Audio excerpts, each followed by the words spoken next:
bienvenue en fait à ce traditionnel point presse annuel. L'objectif pour nous, c'est de faire un point, de revenir un petit peu sur l'année 2017, quels ont été les points marquants, quels ont été nos résultats. Et on parlera aussi de l'année 2018, et notamment de la visite décennale du réacteur numéro 2 qui avance à grands pas. Et pour cela, en fait, je donnerai la parole à Yannick Simonet, qui est le responsable du grand carénage sur le site de Platon. Et donc je laisserai lui-même parler de ce sujet-là en particulier. Alors l'année 2017, que retenir? D'abord sa production. D'abord sa production, ne pas oublier que notre métier c'est pour l'électricité, donc forcément ce que l'on produit est quelque chose qui est extrêmement important. Et l'année 2017 est plutôt un bon cru, qui n'est pas forcément lié à la performance du site, mais lié à la typologie des arrêts que nous avons eus, comme je l'ai dit tout à l'heure. Et donc on a un peu moins de 37 milliards de kilowattheures, ou 37 terawattheures, deux unités, ce qui correspond à peu près 10%. L'année d'avant c'était à peu près 8%. Compte tenu qu'on est proche des 37 terawattheures, effectivement, c'est une année où on a presque 10% de la production nucléaire d'EDF. Vous savez que la production nucléaire d'EDF, elle était aux alentours de 380 terawattheures, donc on est effectivement dans les 10%, ce qui est quand même une production assez importante pour Platon, au service du parc nucléaire dans sa globalité. Et il me tient. Ça représente combien en termes de besoins pour la région Grand Est, par exemple? La région Grand Est, c'est à peu près 80%, c'est ça?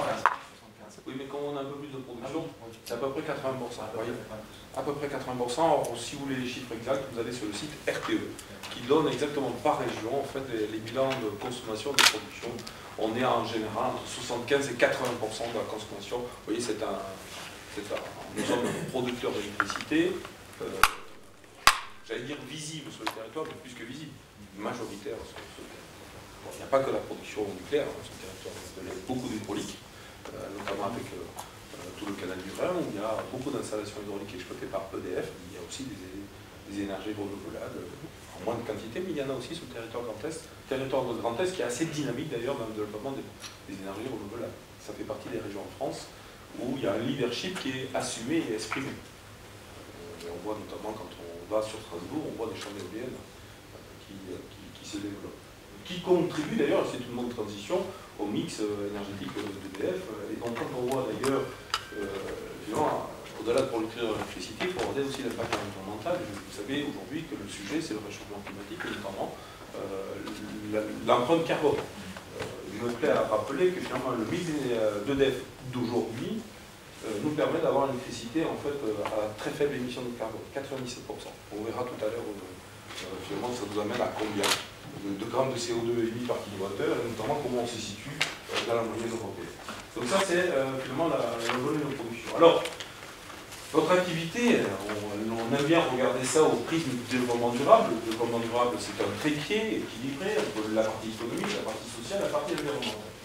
Donc l'économie, on verra notamment ce que nous reversons au territoire et ce que nous faisons en termes de ce que nous générons en termes d'emploi, mais ce qui est important de préciser, c'est justement la facture énergétique, grâce à ce mix énergétique français, nous avons vraiment une facture parmi les plus faibles d'Europe, et en tout cas très en dessous de la moyenne européenne.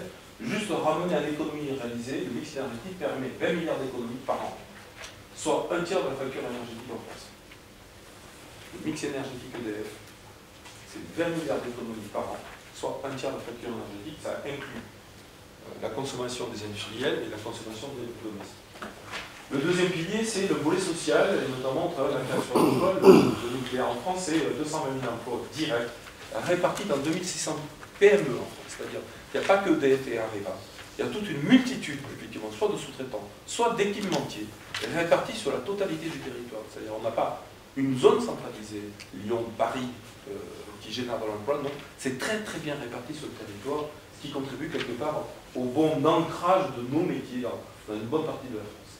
Et puis sur l'aspect environnement, je l'ai dit tout à l'heure, avec une émission en moyenne de 50 kg par mégawattheure, ou 50 grammes par terawattheure produit, la production d'électricité française est 7 fois plus performante que la moyenne européenne.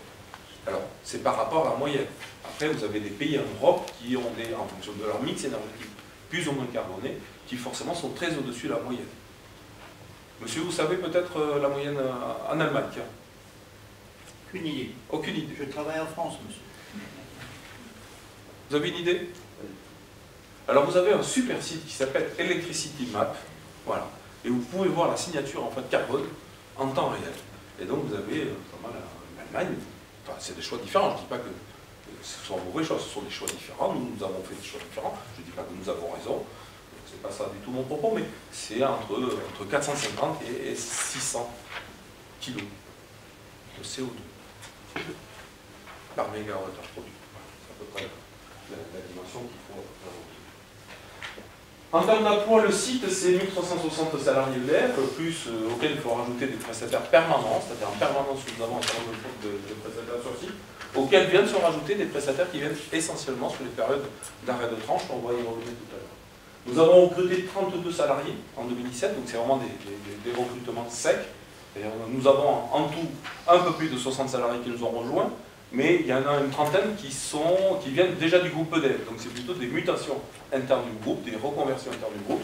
Par contre, il y a eu 32 embauches directes pour la plupart d'ailleurs sur le territoire mosellan, parce qu'on fait partie aussi d'un acteur du territoire local, et à ce titre-là, nous avons aussi recruté ce territoire local, même si ce n'est pas des choses exclusives. Et puis, vous savez, nos métiers, c'est un métier d'exigence, beaucoup de compétences. Certains d'entre vous, d'ailleurs, ont eu l'occasion de visiter notre base d'information, les simulateurs, ou voir plus récemment en fait, le chantier école. J'avais fait un call press il y a quelques temps, d'ailleurs, c'était l'année dernière, au chantier école. Vous voyez effectivement tout ce que l'on met en œuvre en termes de formation pour avoir les bons gestes au bon moment. Vous voyez ce que ça représente, c'est près de 150 000 heures de formation ramenées à 1360 salariés. Vous voyez, on est à plus de 10%. Je ne sais pas si... C'est extrêmement important, c'est bien au-delà de ce qu'on retrouve, des ratios qu'on retrouve dans le secteur de l'industrie agroalimentaire. En termes d'investissement, c'est la réponse à madame, donc voilà, donc nous avons deux types d'investissements sur nos outils de production. Il y a la maintenance dite courante, celle qui est directement en fait, achetée par le site, pour faire simple, et donc ça représente 93 millions d'euros, dont presque 30 millions d'euros sont des achats de prestations locales. En gros, le local, c'est quand même le Grand Est, et pas forcément tout de suite à côté de Canton, mais vous voyez, 30 millions d'euros, en fait, permettent une reversion de richesse, finalement, sur des entreprises du grand territoire. Et donc ça c'est extrêmement important pour nous, parce que finalement, ça nous permet d'avoir des entreprises qui sont aux côtés de nous du 1er janvier au 31 décembre.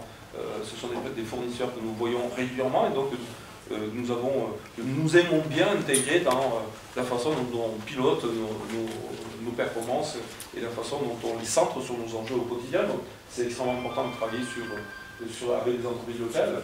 Et il se trouve que nous sommes dans un territoire qui a une grande histoire industrielle, et donc où nous trouvons encore des compétences dans le domaine de la robinetterie, chaudronnerie, robinetterie, enfin voilà, donc c'est extrêmement important pour nous que d'avoir ces fournisseurs de proximité. À ces 93 millions d'euros vient se rajouter des achats de prestations plutôt liés à des grosses modifications qui ne sont pas directement facturées par le site, mais facturées par les instances d'ingénierie nationale. Parce que quand on fait une modification à Catnov, en général, on l'a fait sur la totalité du palier, et donc ce sont des instances d'ingénierie nationale, et donc ces modifications nationales, ça représente à peu près 200 millions d'euros. Donc, pour faire simple, l'investissement 2017 représente 300 millions d'euros. 100 millions d'euros achetés directement par le site, 200 millions d'euros par les instances d'ingénierie, et vous avez 30 millions d'euros qui sont directement achetés sur des entreprises en fait, locales, et c'est extrêmement important. Nous avons aussi, notre impact économique, c'est aussi au travers des taxes auxquelles nous sommes confrontés. Alors là, ce sont les chiffres consolidés. J'avais en début d'année annoncé un chiffre qui était de l'ordre de 106 millions d'euros, qui était plutôt une projection au regard des données que nous avions.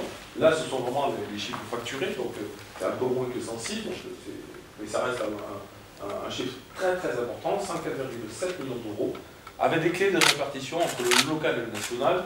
Retenez juste qu'à peu près la moitié, c'est 50 millions d'euros versés sur le territoire local.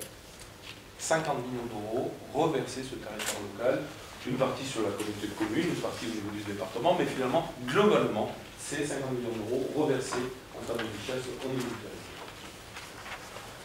Nous sommes aussi très ancrés sur le territoire, donc je l'ai dit au travers du volet économique, je trouve que certains d'entre vous peut-être connaissent Jean-Pierre Georges, qui est président de l'ELN, entreprendre en Lorraine Nord, qui est là pour fédérer les acteurs économiques sur le Nord modèle. Donc c'est une contribution du site de Catherine au travers de l'animation des territoires. Nous avons de nombreux partenariats, notamment dans le domaine de l'éducation, avec des figures historiques du territoire, la Malgrande, la Curie. Et puis nous avons des partenariats sur ce type extrêmement développés, que ce soit dans le domaine de solidarité, sport et culture. Et nous allons bien au-delà de la participation historique. La participation historique, c'est le Téléthon, auquel les salariés et l'entreprise participent. Mais nous faisons aussi des actions en fait assez remarquables. Là, vous avez une petite photo qui est une opération que nous avons fait récemment avec notamment le club de hand de Thionville. Il y a une équipe d'encadrement sportif à Thionville qui est extrêmement dynamique, qui ont le véritable souci de donner un avenir aux jeunes. Un avenir sportif pour certains, un avenir éducatif certainement. Et un avenir éducatif, ça peut faire aussi un avenir professionnel. Et donc nous avons fait une opération où nous avons parlé de nos métiers, les métiers sur lesquels on recrute, l'apprentissage que l'on est en capacité de proposer pour justement faire en sorte que ces jeunes, dont certains peut-être seront des sportifs de haut niveau, en tout cas le club de Thionville l'espère, pourront aussi rester sur le territoire parce que par ailleurs ils ont une formation et peut-être un emploi. Et c'est ça qui est important. Et donc nous avons, c'est un partenariat historique avec le club de Thionville, mais finalement nous avons fait une marche de plus en avant. Nous sommes allés au-delà et donc nous avons eu toute une rencontre avec à la fois les jeunes et leurs parents pour montrer les possibilités. Alors, ce n'est pas encore des niveaux bac, c'est-à-dire on n'était pas là pour faire de l'orientation sur APB ou plutôt Parcoursup maintenant, c'est ça. On n'était pas là pour faire de conseiller en orientation professionnelle, néanmoins on était là pour ouvrir les champs du possible à la fois chez les jeunes et à la fois effectivement dans le cadre de l'emploi. Nous faisons aussi beaucoup d'apprentissage, on prend des alternants, des apprentis, vous voyez, on a 66, donc 34 rien que cette année, de plus, hein, donc 66, et en sachant que ça c'est extrêmement important, c'est à la fois la contribution du site, c'est-à-dire nous mettons nos professionnels et nos compétences à disposition des jeunes pour les former et les amener à un niveau de qualification leur permettant de trouver un emploi, mais c'est aussi dans cette population-là, parmi les 66, que nous allons prioriser nos recrutements. Le fait d'avoir des jeunes en apprentissage, ça nous permet de les connaître, de mieux les intégrer, et parfois de les embaucher, et surtout qu'on aime bien aussi les embaucher dans cette population. Et les formations que l'on propose, vous voyez, ça va, c'est très étalé, ça va à la fois ça part du bac professionnel jusqu'à bac plus 5. Nous avons aussi des ingénieurs en alternance, pas que des ingénieurs en alternance, mais il y a aussi cette population-là, parce qu'en fait, nous aimons bien avoir une multitude de profils différents. Il s'agit d'éviter le moule unique, mais plutôt d'avoir un sourcing très diversifié, à la fois sur les niveaux de qualification, à la fois sur les origines des diplômes obtenus, mais pas uniquement sur les formations universitaires ou ingénieurs classiques, on est aussi sur les formations faites par alternance. Nous aimons bien ce type de profil, parce qu'il s'intègre aussi très très bien. Alors parlons de nos résultats dans le domaine de la sûreté. Alors la sûreté, alors, déjà, on parlait de l'autorité de sûreté nucléaire, j'en ai parlé très rapidement, vous savez qu'il y a une autorité indépendante, qu'elle vient souvent contrôler les sites. D'ailleurs, à chaque fois qu'elle vient, il y a toujours une lettre de suite à l'inspection, que vous pouvez trouver sur le site internet, parce que c'est comme le droit public. Et donc, elle est venue, en l'occurrence en 2007, 25 fois, plus 2 visites de chantier. Voilà. Et sur les 25 fois, elle est venue 7 fois de manière inopinée. Vous voyez, la SN peut venir un matin. C'est ce qu'elle fait. Un matin, elle a un badge, elle rentre sur le site, et elle dit, je veux voir tel sujet. Et les sujets, ça peut être complètement varié. C'est la sûreté, la surveillance en salle de commande, ça peut être les visites de terrain, le domaine de l'environnement, ça peut être la formation, la conduite normale, l'accidentelle, l'accidentelle. Bref, tous les thèmes sont observés, parfois de manière inopinée. Les 25 et les 7, est-ce que ce sont des chiffres normaux? Est-ce que c'est normal que vous ayez 25 inspections et est-ce que c'est normal que vous ayez 7 inopinés? Ou est-ce que c'est typiquement traitement? Alors, la normalité, c'est la SN qui vous dira. Moi, voilà. En fait, sur le volume total, ça dépend en fait des arrêts de tranche. Parce que l'ASN vient très souvent aussi sur les arrêts de tranche, notamment sur l'ordre des visites décennales. On s'attend par exemple en 2018, cette année, parce que nous avons des visites décennales, à avoir un nombre d'inspections plus important, et notamment des visites inopinées. On en aura certainement plus, comme on en avait un peu plus en 2016. Voilà. Est-ce que c'est un nombre normal? Vous savez, c'est pas moi qui les invite. c'est l'autorité d'une sûreté nucléaire qui dit je veux voir tel sujet, tel sujet, tel sujet.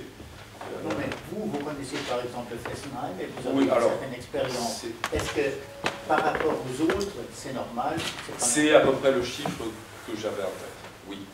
Si on peut parler de normalité, c'est à peu près un chiffre, mais il n'y a pas d'objectif de visite. En tout cas, je ne sais pas si eux, ils en ont. En tout cas, nous, on n'a pas d'objectif. On ne se dit pas, cette année, il faut qu'on ait 10 ou 30 visites. C'est pas comme ça que ça marche. C'est eux qui définissent avec des thèmes et le programme d'inspection, dont certaines inopinés. Par définition, les inopinés, on ne connaît ni le nombre, ni le thème, ni le moment où ça va se faire. C'est un petit peu le principe. Merci. Voilà. Je rappelle ici, avant de parler de nos résultats, des événements déclarés à l'ESN, je rappelle que nos événements sont tous déclarés au regard d'une échelle internationale qui s'appelle l'échelle INES. L'objectif, c'est de donner un poids d'importance à tel ou tel événement. En fait, l'échelle officielle commence à 1, termine à 7. La France, qui est le seul pays peut-être dans le monde à faire ça, va déclarer les événements 0. Alors quand on regarde les événements 0, la définition, vous regarderez ça sur le site internet, c'est sans aucune importance pour la sûreté nucléaire. C'est ça, au niveau 0. La France déclare ça. Il y a d'autres pays, pas loin d'ici notamment, qui ne déclarent pas du tout les niveaux 0. C'est important de le rappeler. Et donc sur le domaine de la sûreté, en 2017, nous avons déclaré 52 ESS, donc 48 de niveau 0. 48 sont sans aucune importance sur la sûreté nucléaire, mais nous le déclarons comme tel. C'est quoi? Parce que la France a considéré qu'il fallait les déclarer. Excusez-moi, je ne comprends pas les abréviations. C'est quoi ESS? Événement significatif en sûreté. Tout, ouais. Alors je vais, comme ça je vais répondre aux autres questions. Tout ce qui est ES, c'est événement significatif. S, pour la sûreté, événement significatif sûreté. Événement significatif radioprotection. Événement significatif environnement. Événement significatif transport. ES, événement significatif, et on rajoute la lettre concernant le domaine concerné.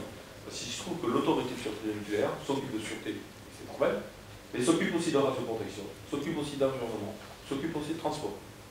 Et accessoirement, enfin c'est accessoire, elle s'occupe aussi de sécurité. Et on va en parler tout de suite. Donc je rappelle, l'échelle internationale, c'est 7 niveaux, seule la France déclare aussi niveau 0. Sur les 52 événements, et ce n'est pas 52 incidents tels que parfois je le vois dans la presse, 48 sont de niveau 0. Et il y en a 4 de niveau 1. On va y revenir tout à l'heure. Ces niveaux 1 d'ailleurs sont à chaque fois présentés en CLI. Pour ceux qui sont présents lors des CLI, notamment publics, c'était le cas il y a quelques semaines, on présente à chaque fois les événements. De quoi parle-t-on? Il s'est passé quoi? C'est à la fois la voix de l'exploitant, et vous avez tout de suite le positionnement de l'autorité de sûreté nucléaire, chacun donnant sa version. Et souvent, à chaque fois, c'est pas tous les mêmes supports. On dit la même chose, parce que forcément, nous les avons déclarés la scène du contrôle, mais chacun vient les supports présenter ça. À ces 52 événements en fait, déclarés par le site à l'autorité de sûreté nucléaire, viennent se rajouter des ESS génériques, c'est-à-dire des événements significatifs en sûreté, dits génériques, c'est-à-dire que pas déclarés par le site. Non, c'est déclaré par le parc nucléaire parce qu'ils ont un côté générique, c'est-à-dire ça va concerner soit tout un palier, en l'occurrence tout le palier très récent, soit plusieurs réacteurs. En l'occurrence, 7 événements génériques ont été déclarés, dont 4 de niveau 0, donc c'est les mêmes niveaux 0 dont on parlait, 1 de niveau 1 et 2 de niveau 2. Les niveaux 2 qui ont été déclarés concernent notamment c'était la tenue au séisme de certaines tuyauteries dans les stations de pompage. On avait déclaré ça en 2017. Et le deuxième événement, c'était la tenue au séisme des auxiliaires de fonctionnement des diesels de secours. Alors, auxiliaires ne veut pas dire qu'ils sont importants, pas importants. Ce sont les matériels qui permettent aux moteurs des diesels de fonctionner. Ce sont les auxiliaires de diesel, ça ne veut pas dire qu'ils ne sont pas importants, ils sont importants pour le fonctionnement du diesel. Voilà ce que nous avons. En radioprotection, nous avons déclaré 7 de niveau 0. Alors quand on déclare, c'est pareil, c'est sans importance pour la radioprotection. C'est la même logique. C'est par exemple un balisage qui n'est pas conforme à l'exigence. Boum, c'est un écart de niveau 0. Aucune conséquence. Il ne s'est rien passé. Mais comme le balisage est un écart par rapport à l'attendu, c'est un écart que nous déclarons au niveau 0. Par contre, nous en avons eu un de niveau 1. Un de niveau 1, ça concerne, ça c'est pareil, c'est purement dans notre code de déclaration. Nous avons eu un salarié qui est sorti de la zone nucléaire au moment de la sortie, au moment du contrôle. il a été détecté avec une particule radioactive sur lui, notamment au niveau de la nuque. Cette particule-là a été extraite, et il se trouve que le rayonnement auquel elle a été exposée correspond au quart de la limite autorisée. Il était au quart de la limite autorisée. C'est-à-dire, c'était très en dessous. Oui, mais ça existait quand même. Même si c'était un quart seulement, ça existait quand même. Je vais juste terminer, parce que excusez-moi. Je vais juste terminer la phrase. Mais parce que justement c'était le quart en une seule fois, on considère que c'est un écart que nous devons déclarer au niveau. C'est le code de déclaration. Le fait qu'en une seule fois, on ait le quart de la dose annuelle autorisée. C'est un niveau. Alors qu'on est très en dessous de la limite réglementaire. Mais c'est notre code de déclaration. Quoi qu'il arrive, on n'a pas le choix, on doit le déclarer. Parce que l'autorité de sûreté nucléaire nous demande de le déclarer. Nous avons déclaré aussi 7 événements en fait, concernant l'environnement. Alors l'environnement, il se trouve qu'ici, la réglementation est ainsi faite, et d'ailleurs elle ne s'applique pas forcément au cas EDF et encore moins, pas forcément aux centrales nucléaires. Il s'agit pour la plupart, la très grande majorité d'ailleurs, de fuite de fluides frigorifiques. Vous savez, sur les installations, comme sur n'importe quel. Vous allez à Carrefour, vous avez des groupes frigos. Et dès que vous avez des fuites de groupes frigos, en fait, vous devez les déclarer. Carrefour doit le déclarer. Enfin, je dis Carrefour. Ne prenez pas Carrefour dans vos papiers, sinon je vais avoir un problème avec Carrefour. Alors, il y a les grandes surfaces, ou les bâtiments tertiaires en général. Dès que vous avez de fuites frigorifiques, vous devez le signaler en fait à l'autorité compétente. C'est l'EDREAL pour le monde normal. Historiquement, ça s'appelait l'EDREAL en France, mais c'est l'EDREAL. Et Carrefour doit le déclarer à l'EDREAL. Nous devons le déclarer à l'autorité de sûreté nucléaire. Non seulement c'est déclaré, mais comme on est dans le nucléaire, on fait aussi un signalement particulier. Voilà. Et puis, on a eu un EST, un écart de transport, mais qui est de niveau 0, donc sans impact, effectivement, sur la limite de transport. Voici, finalement, la signature sûreté, qui est à la fois un bon cru, mais à la fois, je ne voudrais pas passer sous silence quand même les deux événements génériques de niveau 2, qui sont quand même peu habituels, pour répondre à la question de tout à l'heure, est-ce que c'est normal d'avoir une 52 ESS? Ça, c'est pas quelque chose, c'est pas forcément une mauvaise année. En sachant que la plupart sont de niveau 0. Par contre, effectivement, ce qui fait la spécificité de CATOM et de plusieurs réacteurs 1300 en 2017, c'est quand même le fait qu'il y ait deux niveaux 2 qui, lui, n'est pas habituel sur un parc nucléaire. Je dois quand même attirer votre attention sur ce sujet. Oui, c'est quoi? Je l'ai dit juste tout à l'heure, donc c'était le premier, c'était les auxiliaires des diesels de secours, notamment sur la tenue au séisme. Alors l'histoire, ça vient d'un site qui avait identifié un écart. Je vous l'ai déjà présenté un peu celui-là, mais je vais y revenir, c'est pas grave. Peut-être préparer quelques photos après, vous allez voir ça peut-être pas mal pour les uns. En fait, voilà, ils vont nous préparer tout cela. En fait, il y a eu un écart identifié sur un site nucléaire, et finalement, plutôt que de perdre du temps à contrôler tous les ancrages, parce qu'il s'agit de vérifier l'ancrage, c'est-à-dire la tenue du composant au génie civil. Et c'est extrêmement important en cas de séisme. Et c'est très compliqué d'aller vérifier est-ce que la cheville est suffisamment bien plantée, est-ce que le voile de béton est suffisamment large, est-ce que la cheville a le bon diamètre. En fait, c'est très compliqué de faire cela. Et donc EDF avait pris le parti, compte tenu qu'il s'agit quand même de diesel de secours et c'est important pour la sûreté de nos installations, EDF avait pris le parti de les renforcer de manière préventive et très rapide. Et on ne va pas s'assurer, on ne va pas mesurer l'arrêté des écarts sur l'ensemble des réacteurs, on les renforce de manière systématique. Voilà. Et donc ça s'était concrètement traduit par on rajoute des platines et des vis d'ancrage supplémentaires. Alors c'est fait. Ah oui, ça c'est fait. Ça c'est fait. Donc finalement, l'histoire, je ne peux pas vous dire est-ce que CATOM était vraiment en écart. Parce que très rapidement, nous avons pris la décision, on considère que potentiellement ça peut être générique, et donc EDF a décidé de renforcer l'ensemble des auxiliaires, des diesels de secours, qu'ils soient ou non en écart, parce que c'était facile à mettre en œuvre, très rapide, et en tout cas beaucoup plus rapide que de faire toute une batterie de contrôle pour s'assurer que les vis d'ancrage étaient les bonnes ou pas les bonnes. Ça c'est le premier niveau 2. C'était tous les cas. C'était sur les cas diesel. Et tous les diesels du palier 1300. Les cas événements de niveau 1. Non, je parle des niveaux 2 là. Ah d'accord. Voilà. Et l'autre, c'était les tuyauteries qu'on va trouver au niveau des installations de pompage, on appelle ça, c'est-à-dire tout ce qui, les ouvrages d'amener de l'eau de Moselle vers nos installations pour les refroidir. Il se trouve que dans ces ouvrages de pompage, il y avait des tuyauteries d'environnement, ces tuyauteries auxiliaires, par exemple JPI, toutes ces protections incendie, voilà. Et bien ces tuyauteries en fait étaient confrontées à des pertes d'épaisseur qui ne garantissaient pas leur tenue aussi. Alors, les tuyauteries étaient secondaires, finalement, la conséquence était secondaire. Pour autant, quand elles se trouvent dans un local qui lui est important, on pouvait, en cas de séisme, être confronté à de l'eau dans ces locaux-là. Et donc ces tuyauteries ont fait l'objet d'un renforcement. Et pour vous, l'intrusion de l'INPI, c'est pas référencé là dans les événements, c'est pas un événement chez vous, enfin, je sais pas si c'est référencé. Alors ce que je vous propose, c'est que vous me laissez terminer. Et puis après, non, c'est un événement médiatique. Et donc effectivement, il y a les ESM, ça n'existe pas. Événement significatif médiatique. Oui, donc c'était je vous parlais tout à l'heure des ESS. ES, événement significatif en sûreté, événement significatif en radioprotection, événement significatif en environnement, événement significatif en transport. Et comme j'ai dit que Greenpeace était un événement médiatique, effectivement, ESM, événement significatif médiatique, ça n'existe pas. Mais c'était à prendre au deuxième degré. Je crois que vous m'avez compris. C'est ce qu'on a introduit dans l'enceinte de la centrale. C'est quand même un événement. Ce que je vous propose, c'est de terminer. Oui. Et je me doutais que j'allais avoir ce type de questions. Voire même, certains sont peut-être venus juste pour m'entendre parler du sujet. Mais ce que je vous propose, c'est de me laisser terminer. Alors, allez-y.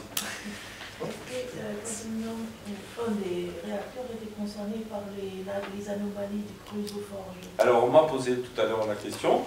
Donc, oui, alors c'est pas la même anomalie en fait, qui a pu être identifiée sur le générateur de vapeur de Fessenheim, c'est la question qui m'a été posée. Mais l'ensemble du parc est concerné par la problématique de fabrication des pièces par l'usine de Chronoforge qui est aujourd'hui appartient à Areva depuis 2006. L'ensemble du parc, c'est Cattenom, le parc de Cattenom ou le parc d'EDF. Voilà. Et donc forcément, moi je vais vous parler de Cattenom. Et donc on est en train de regarder l'ensemble de ces dossiers. On a déjà traité ce qu'on appelait à l'époque les dossiers barrés. Je ne sais pas si vous vous rappelez, on avait expliqué ça, les dossiers barrés. Et donc sur cette première approche, il n'y a pas d'événement notable à retenir aux installations. Et là, on est dans la deuxième étape où on regarde tous les dossiers de fabrication de pièces fabriquées par l'usine de Chronoforge. Et actuellement, on a fait le bilan complet de 2 réacteurs, à savoir les réacteurs 1 et 3.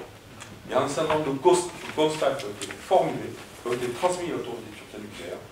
Nous considérons, nous, EDF, qu'il n'y a pas de conséquences pour la sûreté. Pour autant, on attend le positionnement de l'ASN, c'est ce que je disais tout à l'heure.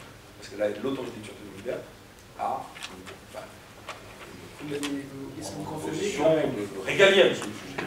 Et on est en train de traiter les réacteurs 2 et 4.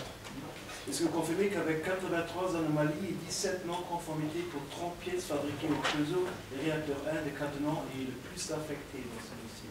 Alors vous parlez de l'autorité de sûreté nucléaire? Je vais vous dire exactement. Je vais continuer, on va retrouver ça tout de suite dans ma prochaine. J'y reviendrai après sur la question des efforts.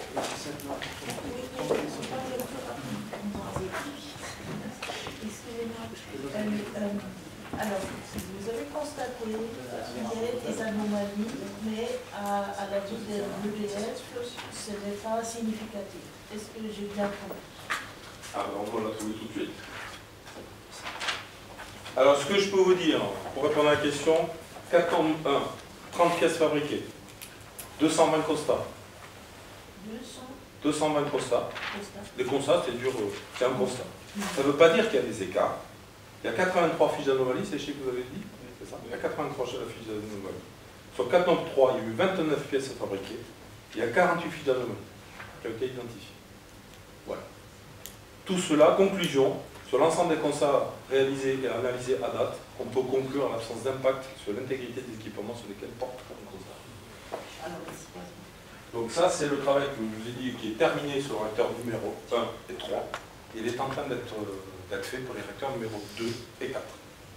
Donc je ne peux pas vous dire le nombre de constats que nous avons aujourd'hui sur les réacteurs 2 et 4. Ces informations-là, vous avez sur le site internet de l'ESN. Oui, absolument. C'est rien. Absolument. Pas de conséquences sur l'intégrité des équipes. C'était des écarts par rapport à la production interne chez la Porsche, c'est ça? En fait, on avait 3 types d'écarts. L'écart purement documentaire. L'écart d'organisation de qualité, c'est pas normal, mais ça reste au niveau d'un constat. Il y avait une deuxième type d'écart, c'est un écart en fait aux exigences d'EDF. Pas aux exigences réglementaires, mais aux exigences d'EDF. Donc j'aurais tendance à dire que c'est plus une problématique contractuelle. Troisième écart, c'est un écart à une exigence réglementaire. Et donc là, l'autorité de sûreté nucléaire regarde particulièrement cette troisième catégorie d'écart. Les deux autres premiers, les RWAPS, il n'y a aucune conséquence. Le fait qu'une exigence spécifique d'EDF n'ait pas été prise en compte par le fournisseur, ce n'est pas le sujet de l'autorité de sûreté nucléaire. L'autorité de sûreté nucléaire va regarder essentiellement les quelques constats qui concernent les obligations réglementaires. Et c'est sur ces constats-là que nous considérons qu'il n'y a aucune conséquence sur l'intégrité des équipements concernés. Bon, pour autant, l'ASN est en train de faire sa propre analyse aussi, indépendante. Avez-vous dû échanger des pièces suite aux écarts et anomalies? Non, parce que je viens de dire qu'il n'y a aucune Pour conséquence. préciser. Pardon? Pour préciser. Vous n'avez rien échangé? Non. Ok. Très bien. Je vais vraiment terminer la présentation et après on passe aux questions. C'est juste pour... Sur les modèles, on a les photos. Alors, je vais juste terminer pour montrer les photos de renforcement des appels des diesel, je vais les proposer tout à l'heure. Très rapidement, pour vous donner à voir sur de quoi parle-t-on.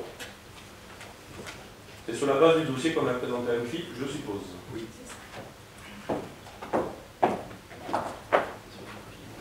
Ouais. Là, concrètement, vous avez des équipements auxiliaires. Les équipements auxiliaires, ici c'est des bouteilles d'air, ici c'est un réfrigérant d'huile. Donc là on ne voit pas très bien toutes les photos. Mais voilà. Concrètement, là c'est une bouteille d'air de lancement. Vous avez la selle historique, c'est-à-dire le moyen de fixation du réservoir au génie civil. La logique aurait été de vérifier, mais au fait, est-ce que c'est la bonne cheville? Est-ce qu'elle est à la bonne longueur? Est-ce qu'elle est au bon couple de serrage? En fait, c'est extrêmement compliqué de faire cela. Donc, plutôt que de passer du temps à essayer de contrôler cela, on a pris le principe qu'on va tout de suite renforcer. On a rajouté cette pièce ici et cette fixation-là. Ici, la même chose. Vous avez la fixation historique. On a rajouté ce support-là et cette pièce de scellement supplémentaire au niveau du socle de génie civil ici. Là, vous avez une tuyauterie, là, c'était son moyen de fixation historique. On a rajouté des poutres IPL avec un moyen de fixation forcément qu'on connaît, vu qu'on le contrôle au moment où on met en place. Voilà. C'était de ça dont il s'agissait. C'était facile à mettre en œuvre, beaucoup plus rapide que toute une campagne de contrôle.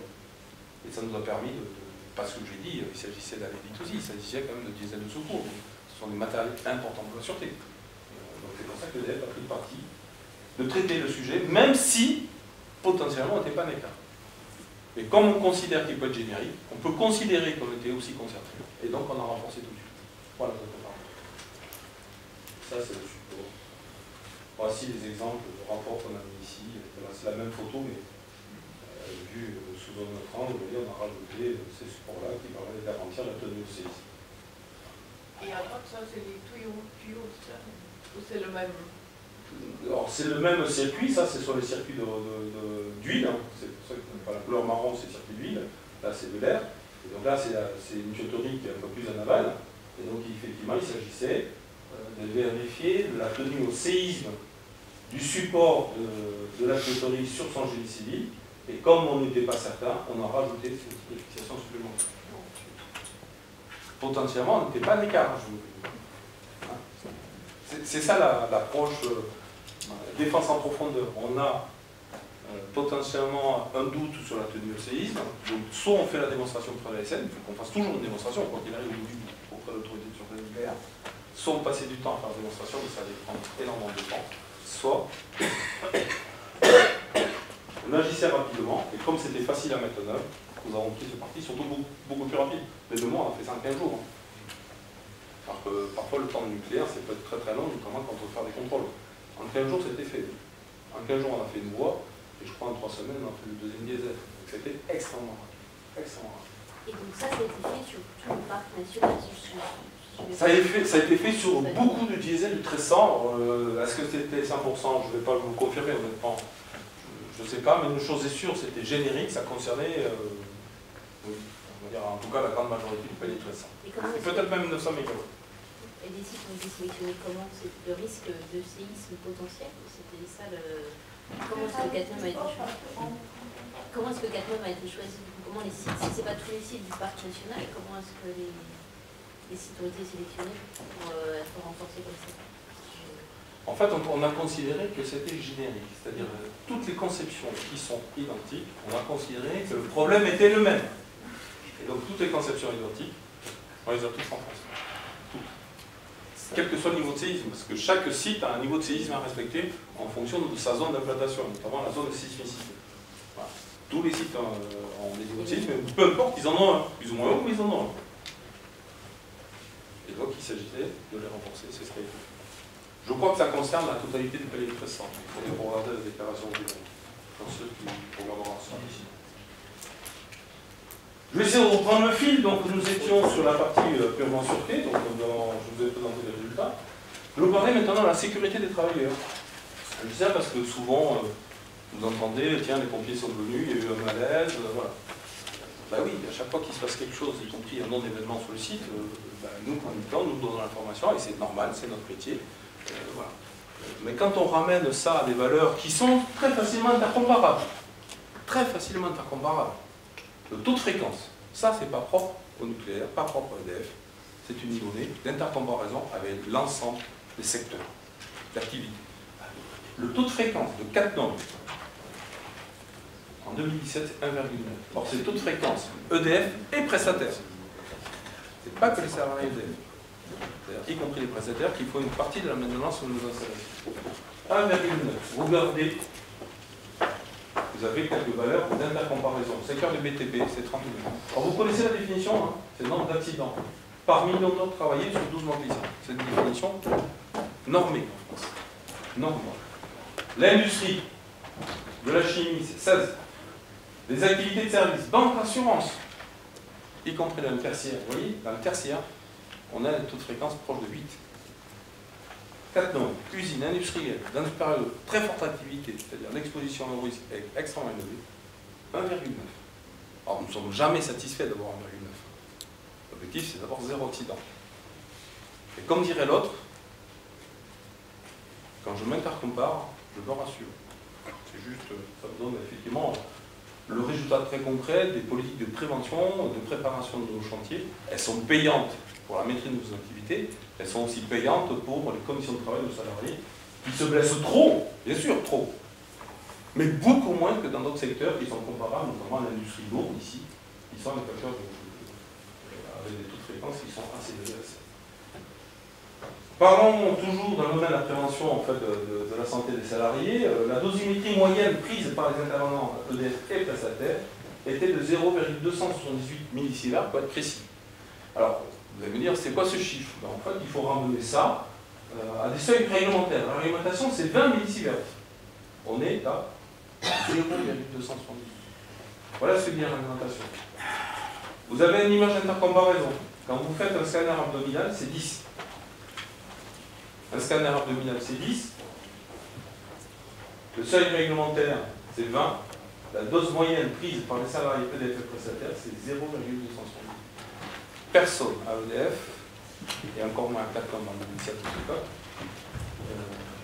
n'a dépassé le seuil des 20. Il faut être certain qu'on dépasse jamais le seuil des 20. On s'est fixé des seuils à 18, voire même on interdit les gens de rentrer en zone quand ils sont en 16. Comme ça, on est certain qu'on ne dépassera jamais le seuil de réglementation fixé à 20. 2017, donc on va revenir maintenant sur les arrêts de 30. 2017, c'était 2 arrêts programmés pour la maintenance. je vais y revenir après. Et puis un arrêt qui est lui pas programmé, c'est un arrêt dit fortuit, qui était lié au remplacement du pôle transformateur principal qui avait été défaillant, pôle tout neuf qui avait été mis en place lors de la liste des scènes en 2016, mais sur lequel on a dû revenir lié à un problème de fabrication qui était une pièce. Alors, d'abord, le premier arrêt, c'était la visite partielle. Alors, visite partielle, je vous ai dit tout à l'heure, il y a 3 catégories d'arrêt, simple rechargement, visite partielle et visite décennale. Là, on est dans la catégorie intermédiaire, visite partielle. Je vous ai dit tout à l'heure, entre 2 et 3 mois, on est typiquement dans cette fourchette-là, 88 jours. Donc voilà, donc 88 jours, c'était un peu moins de 2000 salariés qui étaient sollicités pour EDF et prestataires. Il y a eu, je vous ai dit, c'est un arrêt intermédiaire, il y a beaucoup d'activités de maintenance et de contrôle. On fait y compris de la maintenance lourde, moins lourde qu'une visite décennale, mais beaucoup plus qu'un arrêt simple rechargement. Nous avons fait aussi le nettoyage chimique des GV secondaires et le remplacement d'un tiers de combustible, comme on le fait à chaque fois que nous arrêtons les installations. Plus quelques modifications que nous continuons, y compris par la visite partielle, en l'occurrence la modernisation de la détection incendie dans le bâtiment réacteur, zone qui est accessible par définition uniquement quand le réacteur est arrêté. Le deuxième arrêt, c'est un arrêt simple rechargement. Là, c'est la première catégorie d'arrêt. Je vous ai dit que ce type d'arrêt, c'était entre 1 et 2 mois. Vous voyez là, on est typiquement dans le dimensionnement. Il n'a fait que 45 jours, donc forcément, moins d'activité, moins de salariés concernés pour faire cet arrêt de tranche. Donc on fait toujours des contrôles, de la maintenance on en fait, mais pas de la grosse maintenance qui est plutôt intégrée sur les partielles et décennales. On a fait aussi le nettoyage chimique des générateurs de vapeur et bien sûr on a changé un tiers du combustible. Et puis à cela est venu se rajouter un arrêt qui lui n'était pas programmé, qui a duré 49 jours, donc c'est un arrêt quand même qui est notable, une perte de production importante pour le site. Et donc c'est lié à la défaillance d'un des 3 pôles de transformateurs de tension. Vous savez ce que c'est un pôle de transformateur de tension ? Alors, notre usine, en fait, fabrique de l'électricité à un niveau de tension qui est 20 000 volts. Sortie alternateur, c'est 20 000 volts. Le réseau de transport est à 400 000 volts. Et donc, en sortie de l'alternateur, il faut qu'on élève la tension de 20 000 à 400 000 volts. Et pour cela, on passe par un transformateur, comme chez vous. Sauf qu'en général, chez vous, c'est un transformateur inverse. C'est-à-dire, vous avez du 220, vous voulez passer en 12 volts. Vous avez un petit transformateur pour charger votre téléphone portable, votre train électrique, peu importe. Bon, nous, c'est l'inverse. Il faut qu'on passe de 20 000 à 400 000 volts. Donc, c'est un transformateur comme chez vous, sauf qu'il est nettement plus gros, évidemment plus gros. On le voit ici sur la photo, là. C'est assez gros. Il faut savoir qu'il y en a 3 comme ça. Il y en a 3 pôles, un pour chaque phase. Et il se trouve que la pièce neuve qui a été montée à visite décennale, c'est une fourniture ABB, donc un constructeur historique de ce type d'équipement, dont un a fait l'objet d'une défaillance liée à un mauvais montage d'un joint. Donc c'est pour ça que nous avons, on va dire, un contentieux avec ce fournisseur, parce que forcément l'impact pour nous était assez important. Vous avez vu, 49 jours de production, c'est notable, et on aurait pu dépasser largement les 37 TWh si on n'avait pas eu cet incident-là. Alors ce transformateur en fait a été remplacé. Il faut savoir que EDF a toujours des pièces de rechange, on appelle ça un stock stratégique. Donc on a pu le remplacer par une pièce Siemens. Je ne fais pas la pub pour les constructeurs, on le voit sur la photo. Et donc actuellement sur la tranche 1, on sont des pièces interchangeables, constructeurs différents, mais les spécifications techniques sont les mêmes. Et donc sur la tranche 1, nous avons 2 ABB et un Siemens qui a été remplacé en premier. Voilà, 49 jours. C'est l'événement notable de l'année aussi en termes de production, c'est pour ça que je me semble important. Et puis l'année 2017, c'est aussi, on continue à investir sur la sûreté de vie ultime. Vous savez, nos métiers sont toujours confrontés à des exigences que nous adhérons à la demande de l'autorité de sûreté nucléaire. Mais il y a aussi ce qu'elle nous avait demandé il y a quelques années dans le cadre de la fête de Fukushima, ce que nous appelons le renforcement de la sûreté en situation ultime. C'est notamment toutes les mesures post-Fukushima et notamment la poursuite de la construction des outils de secours. Donc pour ceux qui sont déjà venus sur le site, vous avez pu voir un petit peu ce type de bâtiments qui sont assez importants. Aujourd'hui, en fait... oui. C'est quoi la différence entre un diesel ultime secours et auxiliaire? Alors, est-ce que on a un schéma là-dessus? Chaque réacteur est équipé de 2 diesels de secours depuis la conception. Complètement indépendants, séparés physiquement, chacun assurant 100% des besoins. Chaque réacteur a ça depuis le début. Il se trouve que nos réacteurs peuvent se secourir d'un réacteur à un autre. C'est-à-dire, la tranche 1 peut réalimenter la tranche 2. C'est une autre source de réalimentation. On peut réalimenter nos installations à partir de scénarios dits de réalimentation externe, notamment à partir de barrages hydrauliques, qui viennent directement par RTE alimenter nos installations. On a aussi une turbine à combustion ou l'équivalent sur site, qui elle, il y en a une pour l'ensemble du site, qui peut alimenter le réacteur 1, 2, 3 ou 4 en fonction des besoins. Donc on a plusieurs moyens redondants et diversifiés. Et malgré tout cela, l'autorité de sûreté nucléaire nous avait demandé, dans le cadre d'après Fukushima, de rajouter un diesel supplémentaire par réacteur. Ce qui fait que nous avons de nombreux moyens d'alimentation électrique et qui se sont renforcés avec la construction de ces diesel dits ultime secours, qui eux ont des niveaux de renforcement de tenue au séisme et inondation supérieurs à l'existant. C'est pour ça qu'on appelle ça de la sûreté dite ultime. Il y en a un par réacteur. Et là, c'est fait pour tous les réacteurs? Alors là, c'est en train d'être fait. Donc, les essais ont commencé déjà depuis plusieurs semaines sur le réacteur numéro 3. Ça va commencer sur le réacteur numéro 2 et ça reste à faire sur les deux autres réacteurs. Les deux sont faits, plus ou moins. Alors, je n'ai pas dit qu'ils étaient faits. Les essais ont commencé sur le réacteur numéro 3 depuis plusieurs semaines. Donc là, on arrive en phase terminale, les essais. À l'issue du premier semestre. À l'issue du premier semestre. Le réacteur numéro 2, c'est en cours aussi, ça va bientôt démarrer les essais. Voilà, donc ça sera, on va dire que le premier semestre, ça on aura bien avancé quand même sur le 2. Et par contre, on a terminé le génie civil sur les deux autres. Par contre, reste à faire tout le montage électromécanique, c'est-à-dire c'est le moteur, les tuyauteries, c'est tous les équipements auxiliaires qu'on va mettre à l'intérieur qui m'a dédié. Et après, engager toutes les phases de réception, d'essai circuit par circuit, et après des essais d'ensemble, en sachant qu'il y a des essais de performance en fait, pour pouvoir les qualifier. Ça coûte combien? C'est pour les DUS, les essais. Oui. Et c'est quoi auxiliaire? Alors, tout à l'heure, quand j'ai parlé d'auxiliaire, enfin, je reviens, les compris. Non, mais j'ai dit les auxiliaires des diesels. Alors, je reviens. Chaque réacteur est équipé de 2 diesels de secours. Chacun assurant 100%. Un diesel de secours, c'est quoi? C'est un moteur avec des auxiliaires. Je reviens sur votre voiture, par exemple. Votre voiture, vous avez le moteur. Et dans les auxiliaires, vous avez le radiateur. Vous avez le vase à expansion. Ah, écoutez-moi, on va revenir par là-dessus. Votre voiture, vous avez le moteur. Et puis vous avez le ventilateur. Vous avez le vase à expansion. Ça, ce sont les auxiliaires du moteur. Donc, c'est pour ça que tout à l'heure, auxiliaire ne veut pas dire secondaire. Ils sont importants au fonctionnement du moteur. Si votre voiture, vous partez le matin avec un vase d'expansion vide, vous allez partir sûrement. Est-ce que vous allez arriver? Pas certainement. Donc c'est pour ça que je dis qu'ils sont importants. Donc vous avez les diesels de secours et leurs propres auxiliaires. Chacun a ses propres auxiliaires. Je reviens sur très rapidement ce que j'ai dit tout de suite. En réacteur nucléaire, on peut alimenter de plusieurs manières. Je dis, un diesel de secours ici. Ça, ce sont les 2 diesels historiques.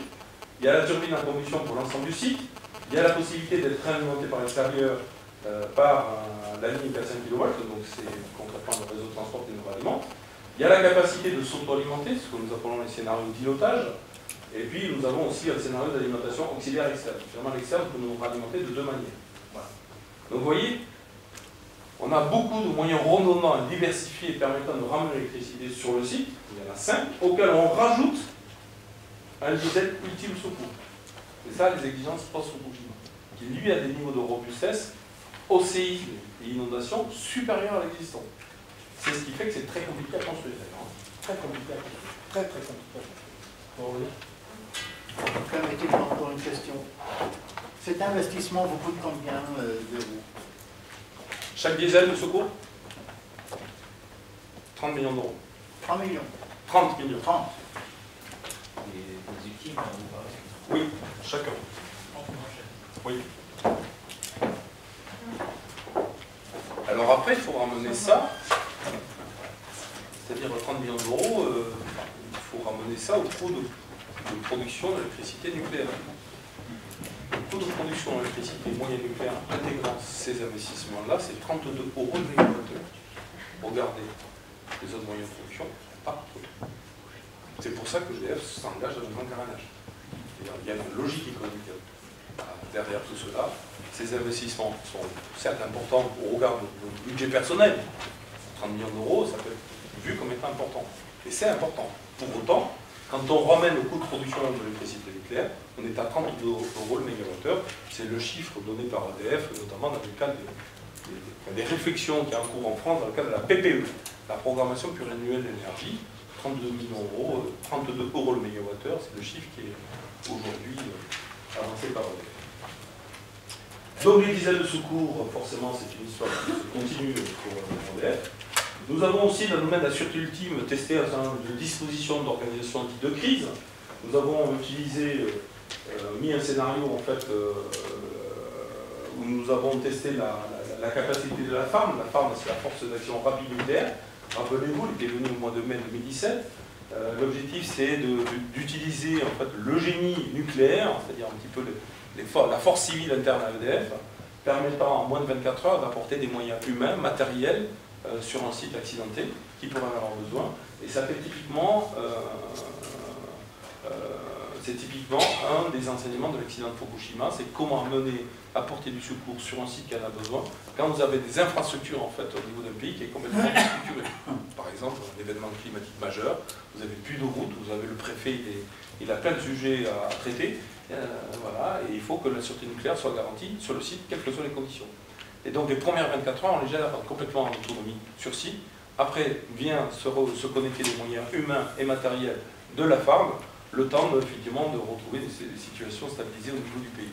Alors quand je dis des moyens humains, pour ceux qui ont pu le voir, ou en tout cas vu les articles qui ont pu reprendre cet événement en fait, à leur compte, c'est des moyens héliportés, ce sont des groupes électrogènes, ce sont des moyens de pompage, ce sont des moyens de production d'air comprimé permettant d'alimenter les moyens importants pour la sûreté de nos installations. Voilà. Ils ont des moyens de franchissement aussi.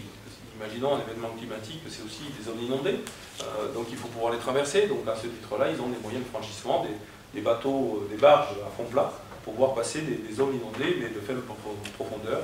C'est typiquement les matériels qui sont utilisés par la force civile ou le génie, c'est-à-dire l'armée de terre. D'ailleurs, pour votre information, il se trouve qu'il y a eu des recrutements dans les forces civiles françaises pour pouvoir acculturer le plus rapidement possible nos propres salariés et surtout choisir les bons matériels. En fait, on s'est inspiré de ce que fait déjà quelques forces spécifiques en France dans ce type de situation. D'ailleurs, il y a souvent des partages d'expériences organisés entre eux et nous, parce que nous avons beaucoup à apprendre d'eux, parce que forcément, eux, ils ont l'habitude d'intervenir sur les zones de guerre. Après la guerre, sur les militaires, c'est la force civile, vraiment, quand il y a eu soit des zones de guerre, soit des événements séismes majeurs. C'était le cas il y a quelques années, notamment en Italie, où la force civile française était intervenue, et donc on s'inspire aussi de leur pratique. Plus récemment aussi, au mois d'octobre, nous avons testé en fait, des scénarios dits de crise. Donc c'était un scénario de crise à la fois qui était joué en interne, et nous avions vraiment une équipe sur simulateur qui était confrontée à la gestion d'un accident nucléaire. Donc ça c'est le simulateur, les instructeurs, observateurs derrière la vitre Santa, comme dans un commissariat d'ailleurs, donc ils ont observé, checké. Donc on jouait ce scénario-là. On était vraiment en situation avec des équipes locales de crise qui étaient mobilisées, notamment dans le cadre d'un plan d'urgence interne, mais qui étaient aussi connectées avec les pouvoirs publics, notamment avec les services de la préfecture, dans le cadre du PPI, le plan particulier d'intervention. Ça a été testé le 17 octobre. L'objectif étant de voir à la fois comment nous avons la capacité de gérer ce type d'événement, mais aussi comment on le gérait avec les services à la préfecture, qui lui, le préfet, monsieur le préfet, a la responsabilité de mise à l'abri des citoyens de proximité si nécessaire. C'est ça qui a été testé en 2017. Et puis, les résultats? Les résultats, vous les connaissez, je crois que vous étiez là. Non, pas vraiment. Alors en tout cas, je sais que vous étiez là pour la FARM. Oui, pour la FARM, vous étiez là. Et pour l'exercice, en tout cas, nous, on considère qu'il a été très satisfaisant. Pour la partie purement EDF, clairement très satisfaisant. Pour la partie évacuation des populations, en fait, il y a un enseignement, c'est-à-dire les autorités ont considéré à un moment donné que le rayon d'évacuation devait être fixé alors que les rejets tels qu'ils étaient imaginés dans le scénario, qu'on ne connaissait pas d'avance, ne nécessitaient pas de mise à l'abri des populations. Donc là, il faut qu'on travaille sur les seuils et les mesures de prévention à mettre en œuvre. C'est tout. C'est ça qui... En fait, tous les canaux d'information ont fonctionné, y compris avec les autorités étrangères, à la fois à la SAR et à Luxembourg. Je dis ça parce qu'eux-mêmes l'ont dit lors de la précédente CLI, la commission locale d'information qui était publique. Ils ont dit que le processus d'information des autorités en fait avait été satisfaisant. C'est pas moi qui le dis, c'est eux. Et puis l'année 2017, c'est aussi ça. Bon, je ne pense pas que je vais le commenter plus. Ce qu'il faut juste retenir, il faut juste retenir que cet événement ne démontre rien. C'est un événement. C'est un événement médiatique qui ne démontre en rien la fragilité de nos installations. Il y a un J'ai pu amendement qui circulait sur le terrain de Cartenon. Je n'ai pas fait confiance à ce qu'il disait. Et il y avait pas en hauteur. Mais maintenant, c'est possible. On peut circuler sur le terrain de Cartenon. Si on met une signalisation qui pisse, on arrive avant qu'on arrive devant le bassin de... Et c'est pour ça que c'est un sujet sérieux. Voilà. Et c'est pour ça que moi c'est un sujet sérieux, on ne plaisante pas avec ça. Et c'est pour ça que vous avez vu l'article, je ne vais pas le relire, mais vous le voyez comme moi. Un jour. Il ne faudra pas de détails. Vous avez vu le nom de Vous l'article? ne les avez pas arrêtés avant. Vous avez vu le titre de l'article? Vous ne les avez pas arrêtés. Est-ce que vous avez vu le titre de l'article? Bon. Et je ne vais pas le commenter. Pourquoi je dis ça ne démontre rien? Je vais juste revenir 2 minutes sur la logique de protection. Et je l'ai expliqué de manière très claire au tribunal. Je l'ai redit à monsieur tout à l'heure. Nous avons un système de défense en profondeur. Pour faire ça, nous avons 3 grillages. Nous considérons que ces grillages, quoi qu'il arrive, peuvent être franchis. D'ailleurs, ce sont uniquement là, ce sont des retardateurs et des alerteurs.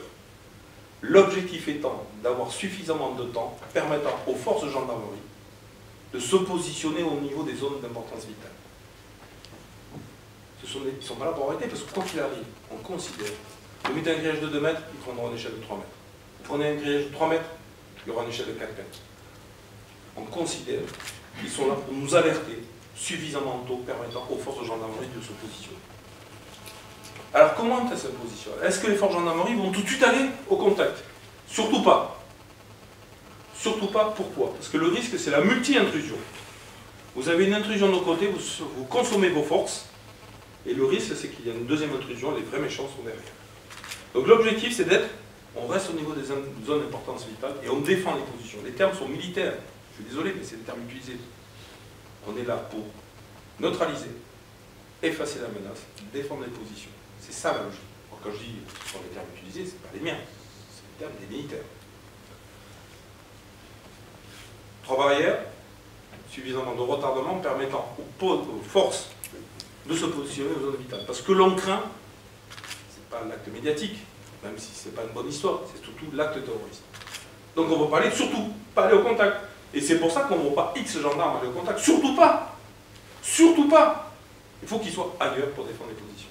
Et dans un deuxième temps, on va au contact. Le deuxième temps, c'est notamment quand j'ai expliqué ça au tribunal, quand on fait le PNVA. PNVA, c'est utilisé par tous les forces militaires.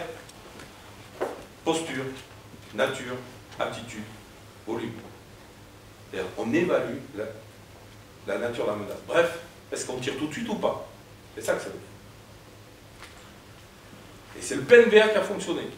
Et ce matin-là, quand vous avez d'une part l'appel téléphonique à la gendarmerie d'Étanges Grande qui lui dit « Bonjour, c'est Greenpeace, on rentre sur Cattenom ». C'est ça qui s'est passé le jour. Et ça a été rappelé par le procureur de la République, quoi qu'en disent certains qui disaient qu'on n'a jamais prévenu. Au moment où il y a eu l'intrusion, le procureur de la République, dans les minutes, a rappelé qu'il y a bien eu un appel. Et en parallèle, et vous avez vu le film d'Arte comme moi, vous voyez la personne qui avait la pancarte, pas de certains couleurs qui est par-dessus. Eh bien oui, nous sommes en France. Eh bien oui, nous sommes en France, et je suis plutôt satisfait d'ailleurs, qu'on ne tire pas tout de suite. Et je m'en contente de ça. Mais oui, on ne tire pas tout de suite. Mais le pire, c'est qu'on interprète ça comme étant une fragilité. C'est pour ça que on rigole pas avec ces sujets, mais finalement, il faudrait que je tire pour démontrer que ce soit efficace. C'est ça que je vous avais dit, monsieur. Il faudrait que je tire.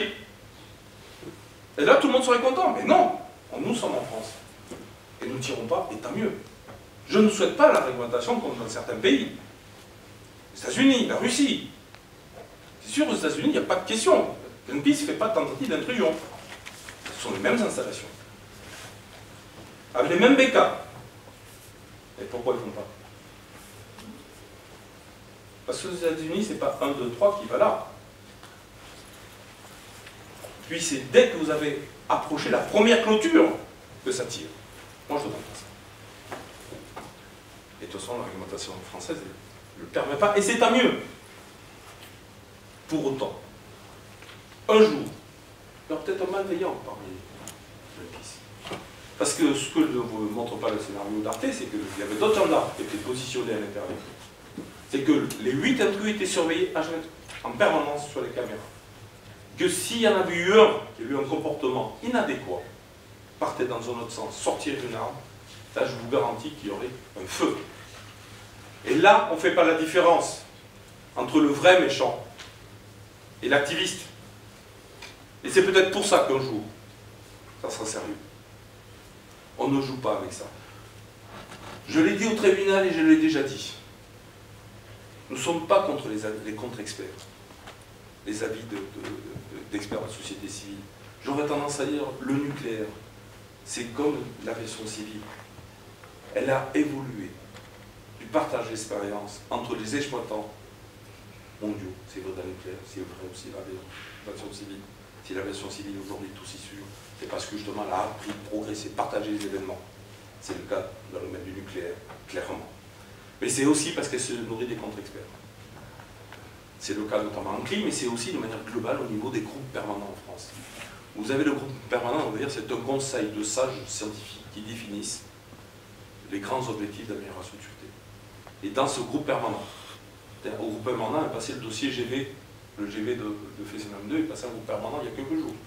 Dans ce groupe permanent, vous avez des experts de l'autorité de sûreté nucléaire, de l'IRSN, qui est l'appui technique de l'ESN, vous avez des experts d'EDF, et vous avez aussi des contre-experts issus de la société civile. Donc on n'est pas contre EDF. Des avis différents, comme des rapports, des commissions d'enquête parlementaires. J'aurais tendance à dire ça fait partie de nos métiers. Et j'aurais tendance à dire, moi je vis dans cet environnement depuis tout petit, donc ça ne me choque même plus. J'aurais tendance à dire c'est même au service de la sûreté nucléaire en France. Je ne suis pas contre. On se nourrit aussi de ça. Par contre ça, utiliser médiatiquement. Parce que l'avocat, vous étiez là peut-être avec le PSN. Quand j'ai dit un jour on tirera, il rappelait le droit. Quand ça l'intéresse, le droit. En France, vous ne pouvez pas faire ça. Ils connaissent très bien. Et ils utilisent ce contexte-là. Donc je vous dis, ça ne démontre rien en termes de sécurité. Vous ne voyez pas tout, y compris sur les caméras d'Arte. Et il est vrai que je vous ai dit déjà beaucoup de choses aujourd'hui sur la logique d'approche, et il est vrai que je ne peux pas tout vous dire. Il y a une partie qui est confidentielle défense. Certains me disent, confidentielle défense, c'est facile. Comme ça vous empêche. Ben oui. Est-ce que vous avez vu un pays, une nation, une entité mettre sur Internet la protection de l'Élysée, du Bundestag? Je sais pas, non? Enfin, vous trouvez ça sur Internet? L'usine Céveso, vous trouvez ça sur Internet? Chez vous? Chez nous? Ben, bien sûr qu'on ne met pas ça sur Internet. Et ce que je peux vous dire, c'est que le domaine sécuritaire, de manière générale, est contrôlé. Vous avez la sûreté nucléaire qui est contrôlée par l'autorité de sûreté nucléaire. Et vous avez le domaine sécuritaire qui est contrôlé par le HDS. Le HDS, c'est l'équivalent de l'ASN, mais sur le domaine purement sécuritaire. HDS, c'est le haut fonctionnaire de défense et de sécurité. Ça. Qui, pour nous, est rattaché au ministère de Nicolas Hulot, au ministère de la Transition écologique et solidaire, qui nous contrôle régulièrement, parfois de manière inopinée, comme l'ASN. Bon, ils ne viennent pas 25 fois par an quand même, ils viennent un peu moins, mais ils viennent. Et je peux vous dire que le jour de l'intrusion, il se trouve que l'intrusion s'est passée le matin, le 12 au matin. L'après-midi, ils étaient ici, donc le train, tout de suite. voir comment ils avaient fonctionné. Est-ce que nos dispositifs avaient fonctionné, si oui, comment, est-ce qu'il y a des choses à retirer. Je peux vous garantir que les temps d'alerte et de positionnement des forces de gendarmerie ont été bons. C'est qui dit, c'est moi qui dis ça. Le HDS l'a dit aussi, pas de manière publique, parce que ça c'est quelque chose qui ne faut pas public. Je peux vous garantir que les temps de détection, de prépositionnement des forces de gendarmerie étaient bons. Qu'est-ce que ça a changé tout de suite? Parce que parfois c'était une question, je crois, qu'est-ce que ça a changé? Ben, ça a changé rien du tout. Parce que nous on considère que les dispositifs ont bien fonctionné. Est-ce que le lendemain matin, le site avait changé? Je pense non. Est-ce qu'on va améliorer le domaine sécuritaire? Réponse oui, mais comme on le fait depuis 30 ans. Le domaine sécuritaire évolue, comme la sûreté nucléaire évolue, parce que les techniques évoluent, parce que la menace évolue. Il y a 30 ans, quand on rentrait sur le site, il n'y avait pas les rayons X. Il n'y en avait pas non plus dans les aéroports. Aujourd'hui, il y en a. Dans les aéroports, il y en a aussi chez nous. Il y a 30 ans, il n'y avait pas de gendarmes armés à l'intérieur. Aujourd'hui, il y en a. Bref, la menace évolue. Forcément, le contexte sécuritaire évolue. Et donc, nous avons un plan d'investissement qui a été décidé il y a quelques années et que l'on continue à dérouler. Et qui, par exemple, je vous ai dit, il y a 3 clôtures. La première, en fait, c'est juste une clôture de limite de propriété. Elle n'est pas à détection. La deuxième, oui, c'est d'ailleurs là où ils ont été. La première n'est pas à détection. C'est juste un grillage passif. Et en fait, on va le rendre à détection. Ce qui nous permet de gagner encore plus de temps sur la détection et l'action. Donc ça, c'est des travaux qui vont commencer en 2018, mais si on commence en 2018, ils ont été décidés il y a 3 ans. Donc l'événement ne vous a pas amené à changer quoi que ce soit? Je vous dis, monsieur, et retenez bien. C'est ça ce que vous dites? Je vous ai dit que cet événement n'a rien démontré en termes de fragilité sur l'aspect sécuritaire, voire même démontré que nos dispositifs avaient clairement fonctionné. La détection, l'alerte et le positionnement des forces gendarmes. Ça a bien fonctionné. Donc le lendemain matin, on est venu au travail avec autant de sérénité que la veille de l'intrusion. Le jour de l'intrusion, on va vous dire qu'on était serein. Le lendemain, on était aussi serein que la veille. Et en parallèle, on continue à investir. Parce que l'évolution de la menace est une réalité en France. Et pas qu'en France, d'ailleurs, dans beaucoup de pays, c'est une réalité. Et à ce titre-là, il y a des actions de renforcement réguliers qui sont conduites sur nos installations. J'ai parlé, j'ai donné un exemple, c'est la première clôture qui demain sera à détection, qui n'est pas qu'à aujourd'hui. Est-ce que vous vous êtes jamais demandé si c'est pas vous-même, tout en ayant la possibilité de les empêcher à entrer dans votre centrale et de ne pas les en faire, si c'est pas vous-même qui a créé cet événement qui se présente comme ça? Après le coup de téléphone de Greenpeace, vous aviez largement la possibilité de les empêcher d'entrer dans votre centrale. Vous ne l'avez pas fait. Surtout pas. Parce qu'on considère pas. Ça a créé cet événement médiatique. Imaginez-vous qu'il y a un vrai méchant parmi les 8. Vous auriez dû l'avoir avant. Il faut qu'on gère il faut qu'on considère à chaque fois que potentiellement il peut y avoir un vrai terroriste. Donc on ne va pas au contact tout de suite, surtout pas, y compris quand c'est Greenpeace. Parce que potentiellement, vous pouvez avoir un agent dormant. C'est ça la réalité. Un agent dormant, c'est quelqu'un qui est dormant, qui s'est fait recruter par Greenpeace, qui est militant depuis 1 année, 2 ans, qui est vu comme par leurs camarades, comme étant un activiste, porteur d'une cause à laquelle il croit. Hein, enfin, on va revenir sur. Sauf que lui, le jour-là, il est là pour autre chose. Donc surtout pas. Enfin, il faut vraiment, monsieur, vraiment prendre en compte que la logique, nous, on n'est pas là, l'aspect médiatique, on s'en passerait. Et ce que l'on craint, c'est l'acte terroriste. C'est ça le sujet. Donc c'est pour ça que c'est sérieux. Voire même, il ne faut pas que ça donne des idées aux malveillants. C'est ça qu'a dit notre avocat le jour du tribunal. Et un jour où il y aura, je l'ai dit, quand potentiellement on considère qu'il peut y avoir à tout moment un acte de malveillance, le jour où la caméra identifiera un comportement non adapté, on sera obligé de traiter la menace, ou de l'effacer, c'est le terme utilisé. Et là, savez ce que disait Simon de Montfort lors des croisades albigeoises? Vous regarderez sur internet. Simon de Montfort, vous connaissez? C'était les croisades contre les Cathares à le sud-ouest de la France. Vous regarderez ce que disait Simon de Montfort. Ben, c'est ça qu'on fera. Et j'espère qu'on ne sera jamais confronté à ça. C'est pour ça que c'est sérieux. Je dis bien, nous ne sommes pas contre les avis contradictoires. C'est pas ça qu'on condamne. On ne condamne pas ça.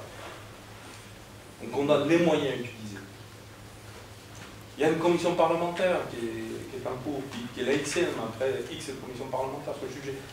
Il y a l'Office parlementaire des choix scientifiques et technologiques en France, il y a les groupes permanents, enfin, il y a énormément de moyens. Et puis honnêtement, Greenpeace a déjà une certaine visibilité médiatique, et pas besoin d'utiliser ça. On pourrait parler des BK de manière différente. On ne partage pas leur avis, mais à minima c'est le leur. Et qu'il y a un débat contradictoire, je ne suis pas contre. Je le dis, je ne suis pas contre. Par contre, ça, c'est sérieux. Ça n'aurait pas été formidable pour vous d'avoir un titre Greenpeace a échoué d'entrer dans 4 normes? Je vous dis demain, on n'ira surtout pas à l'encontre. Vous pouvez être confronté à 2 intrusions. Des faux gentils d'un côté et des vrais méchants de l'autre. Surtout pas, et surtout pas. Enfin, je ne veux pas rentrer dans la logique de tactique militaire. Et surtout pas, enfin, il y a beaucoup de bon sens dans ce que je dis aussi. On n'est pas dans la confiance et la défense, on est dans le bon sens. Vous connaissez le vieil adage, on ne met pas tous les œufs dans le même panier. Mais c'est la même logique. Si vous amenez tous vos gendarmes au contact, vous les consommez. Ils ne sont pas ailleurs. Ils ne sont pas notamment à défendre les zones d'importance vitale. Ce que l'on veut, c'est ça. Je ne vais pas vous dire lesquels. Mais si vous imaginez que, par exemple, la salle de commande, c'est un lieu un peu particulier. Je n'en dis pas plus. Et c'est ça qu'on va défendre. Il y a quelques lieux comme ça qu'on va défendre.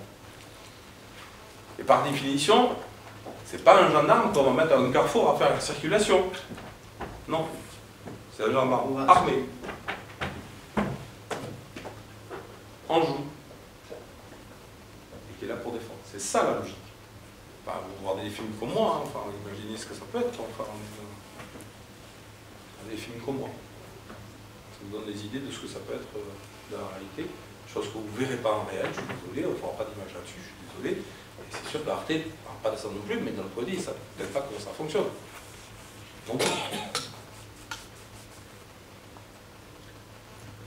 Donc en fait, ce que vous dites, c'est que demain, Greenpeace peut revenir sur site, refaire exactement le même événement, et rien ne va changer. Moi, ce que je vous dis, c'est que cette action ne montre strictement rien. Non, d'accord, mais répondez simplement à mes questions. Donc ça veut dire que demain... Et que ça ne change pas la logique. Exactement, faire la même chose. Ça ne change en rien la logique de l'attaque. On continuera, parce qu'il ne faut surtout pas se détourner de ça. Voilà. Par contre, pour éviter que ça se reproduise, le législateur avait prévu en 2014 un changement des statuts de centrales nucléaires, qui étaient historiquement des propriétés privées, qui sont aujourd'hui des SNAP. Des zones nucléaires à accès réglementé. Et donc, ce nouveau statut juridique se permet à dissuasif. D'où ce qu'a pu... D'où le résultat du tribunal. Certains diront que c'est trop, pas assez, je ne sais pas, je ne vais pas les commenter aujourd'hui. Je ne commande jamais une décision de justice par principe, ce n'est pas mon rôle.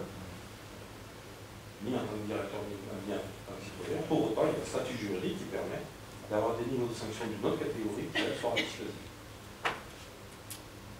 Et c'était l'esprit du législateur en 2014. Parce que ça, ce sont des sujets sérieux. Et on ne joue pas avec les sujets sérieux. On n'est pas encore en zone de défense militaire. Les zones de défense militaire, ça donne un autre statut. En fait, une intrusion sur l'île longue au large de Brest. C'est une autre logique. C'est une zone de défense. Renforcer les piscines, ça c'est aussi une question en soi. Mais pourquoi c'est une question? Ouais, je sais pas, c'est aussi une idée en plus. Mais en fait, alors ça je vais l'expliquer X fois, et après vraiment je vais donner la parole à Yannick Simonet. Et je vais quand même répondre, sinon on va dire que je ne réponds pas sur le fond. Les piscines, Mais j'ai tout lu, on a des murs de 30 cm.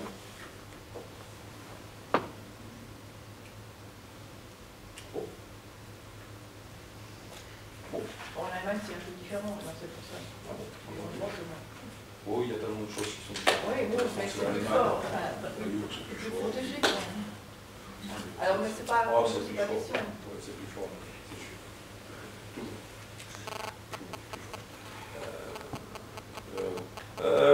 Ça, c'est votre avis, je ne le commande pas. Ce que je peux vous dire sur les piscines, en fait, ce qui est important, c'est quoi? L'enjeu, c'est de garantir un stock d'eau suffisant pour refroidir les assemblages combustibles en permanence. Donc, ce qui est important, c'est la structure porteuse de la cuvette. Excusez-moi. Cette cuvette, les murs d'épaisseur, ceux qui sont directement accessibles à l'extérieur, sont à peu près 2 fois, en termes d'épaisseur, 2 fois plus importantes que les blocos qu'il y a encore 2 à 3 fois que vous avez encore sur le territoire. Vous savez, les blocos qui ont servi dans le ou pas trop servi. C'est ça la logique.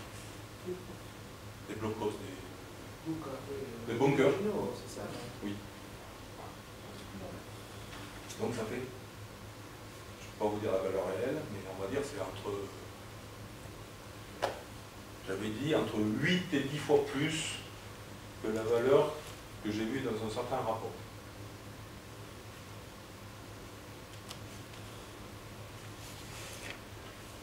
Il était de 30 cm. Vous voyez à peu près, je vous ai dit plein de choses.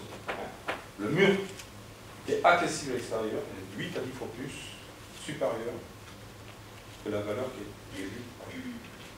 Il y a l'autre côté de la piscine, il est un peu moins épais. Et il se trouve qu'il n'est pas directement accessible depuis l'extérieur, parce que entre le mur de piscine, porteur de la piscine et l'extérieur, il y a plusieurs murs, parce qu'il se trouve qu'il y a des locaux qui nous servent en fait à réceptionner le combustible neuf et l'évacuer. En fait, tout objet, on va dire, malveillant qui viendra de l'extérieur aurait une pénétration, il faut que je fasse attention à ce que je dis, mais n'irait pas, il y aurait une détonation en fait avant le mur porteur de la piscine. Donc, à la fois le sujet des BK, c'est un sujet de sûreté comme l'incendie des réacteurs, d'ailleurs c'est un sujet aussi abordé par la sûreté nucléaire, et c'est normal, parce qu'il y a quand même du combustible stocké. Et à la fois, les épaisseurs de béton ne sont pas du tout ce que j'ai vu dans des rapports parfois du Et si quelque chose tombe dessus? Pardon? Voilà, c'est une chose qui vient de l'extérieur du sol, et si quelque chose tombe dessus? Alors, ça c'est une autre logique. Parce qu'en fait, je dis qu'en l'extérieur, ça peut être depuis la route, à côté, donc voilà, je ne vous donne pas trop d'idées, mais ça peut être depuis la route.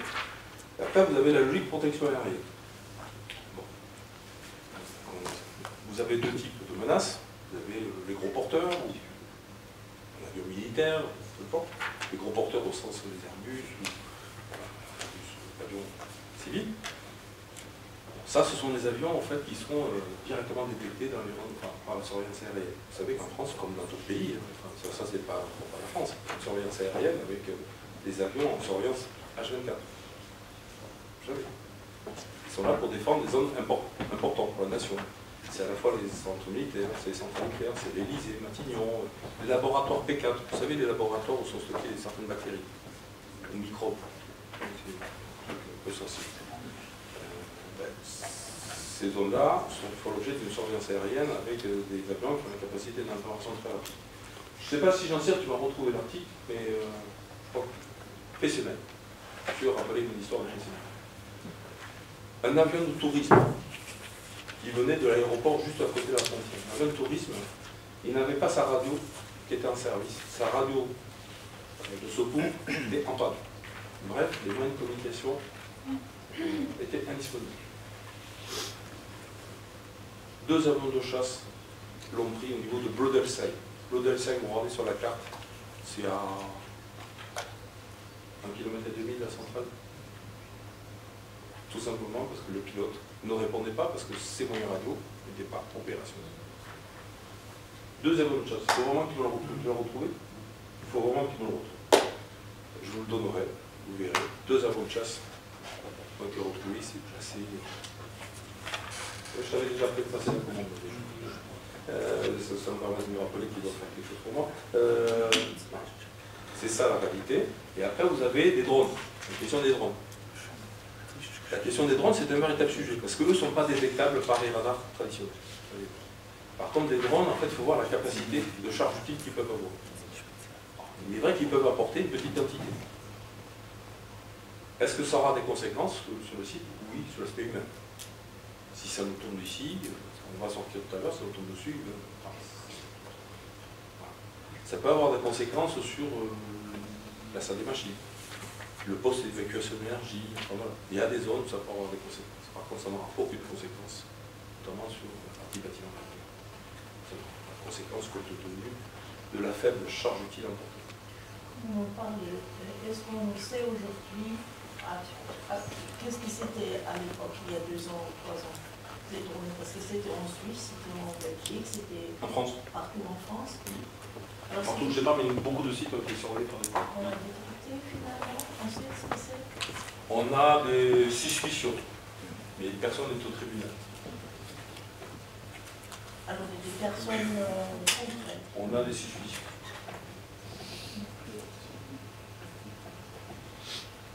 Je propose d'arrêter là parce que mon collègue a vraiment envie de parler.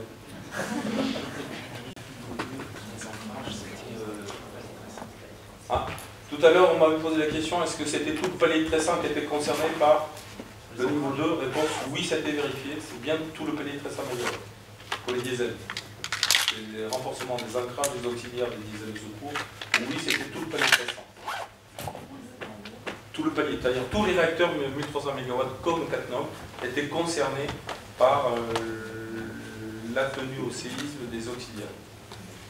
Je propose d'arrêter et je vous laisse la parole à Yannick Simonet. Ah oui. Oui.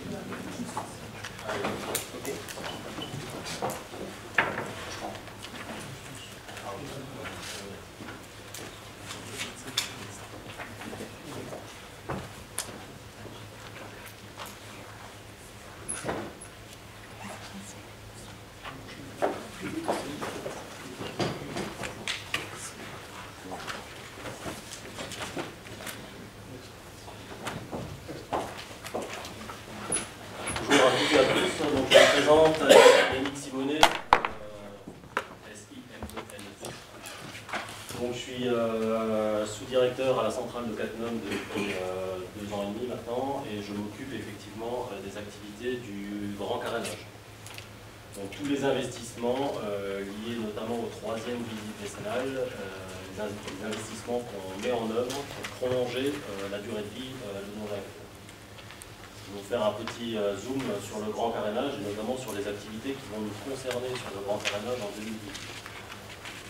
Donc déjà un petit rappel sur le grand carénage au niveau EDF. Donc le grand carénage au niveau EDF, c'est un programme d'investissement de l'ordre de 50 milliards et qui concerne l'ensemble du parc nucléaire français.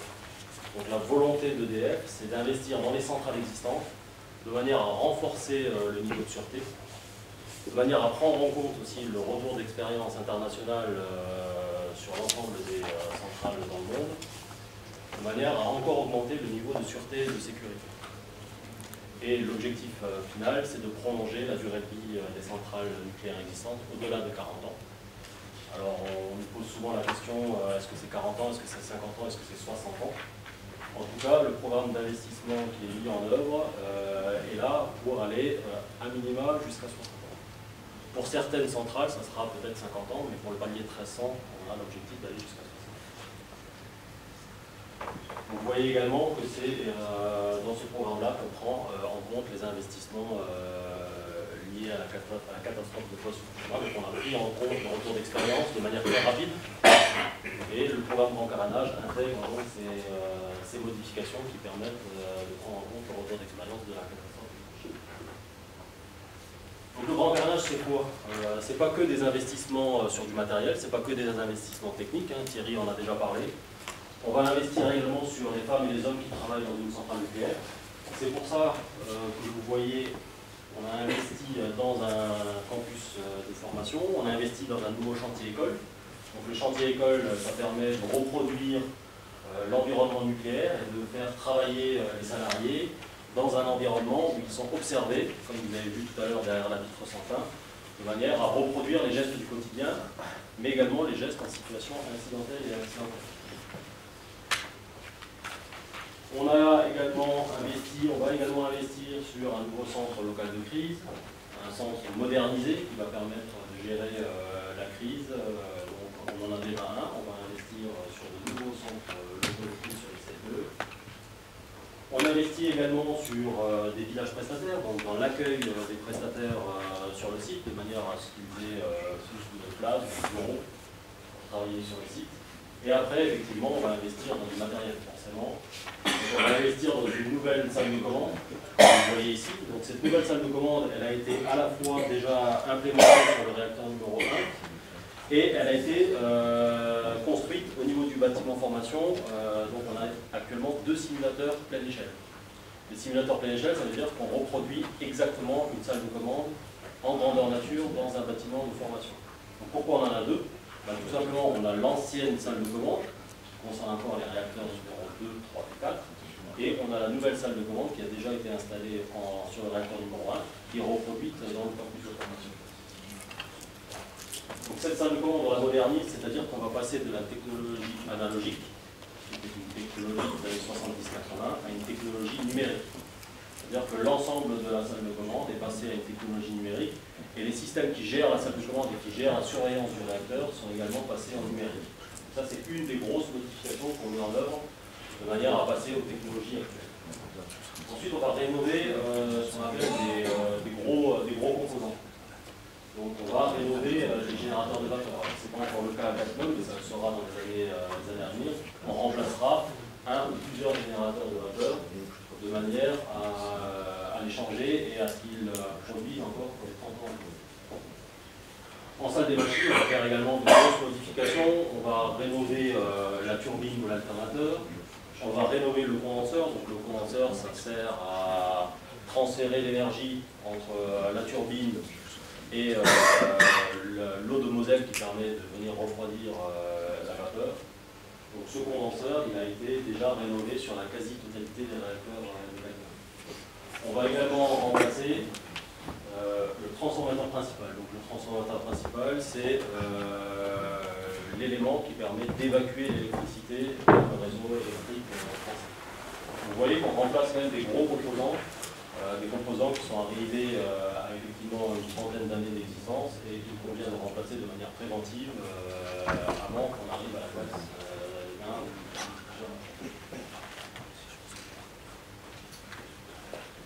Donc le grand carénage à Cattenom maintenant, c'est quoi? Ça concerne les 3e visites décennales. Donc les 3e visites décennales, c'est pour quelle raison, c'est les réacteurs qui arrivent à plus de 30 ans d'existence.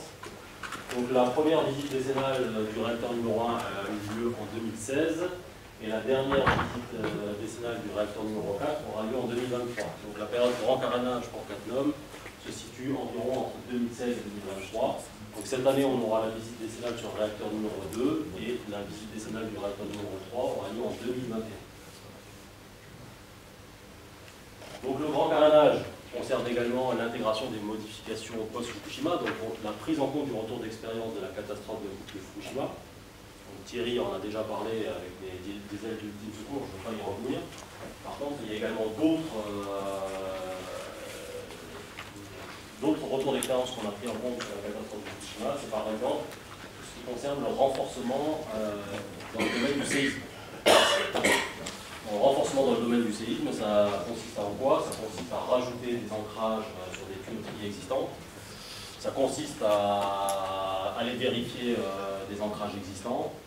Ça consiste à rajouter des tuyauteries pour renforcer d'autres tuyauteries.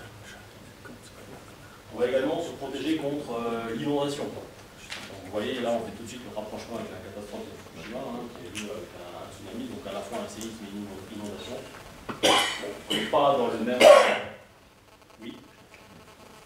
Si je ne me trompe pas, Cattenom doit résister à un séisme de 6,4 sur l'échelle Richter. Si vous travaillez maintenant sur le séisme, qu'est-ce que ça veut dire? Est-ce que vous renforcez sur 7 ou qu'est-ce que vous faites? Non, non, le principe du séisme historiquement vraisemblable qui a été pris en compte pour Cattenom n'est pas changé. Par contre, on va renforcer, par exemple sur une tuyauterie, au lieu d'avoir 3 supports, on va en mettre 5. En fait, vous savez, il y a tout ce qui est noyau dur. Si vous avez bien suivi le post-Fukushima, il y a ce qu'on appelle le noyau dur, dont fait partie le diesel lithium sulfure d'ailleurs. Le noyau dur, c'est quoi les composants qui doivent avoir un niveau de robustesse supérieur aussi. Et donc c'est une petite partie des installations et qui elle doit avoir un niveau de robustesse supérieur. Le DUS fait partie du noyau dur, c'est pour ça que je vous ai dit tout à l'heure, il a un niveau de robustesse aussi supérieur à l'existant, parce qu'il fait partie du noyau dur. Voilà. Il y a quelques composants comme ça. Je ne sais pas si vous vous rappelez à l'époque, le noyau dur, ça parle à tout le monde la notion de noyau dur. Non, c'est clair. C'est une zone, quelques matériaux bien particuliers, qui doivent faire l'objet d'un niveau de robustesse supérieur. Sans que ça remette en cause les hypothèses de dimensionnement, le SMHV, qui est le sisme malheureux historiquement vraisemblable. Donc c'est ça qu'on prend dans une donnée d'entrée et on le transforme en SMS, c'est-à-dire le sisme majorité sur unité, c'est on prend la marque. Ça, le spectre n'a pas changé. Mais même si le spectre n'a pas changé sur les dur, on va voir. Ouais. Par exemple, une des modifications qu'on prend en compte dans le séisme, donc on n'a pas changé les hypothèses de dimensionnement, mais c'est de renforcer la tenue au séisme des tableaux électriques existants. C'est-à-dire qu'actuellement, les tableaux électriques étaient ancrés dans le béton au sol. On a rajouté des supports pour les ancrer sur les voiles de bâtiments. Voilà. On renforce les matériels existants. Sur l'inondation, on a renforcé la protection des bâtiments, c'est-à-dire qu'on a mis des mini-barrages autour de chaque bâtiment, de manière à limiter à l'eau de rentrée.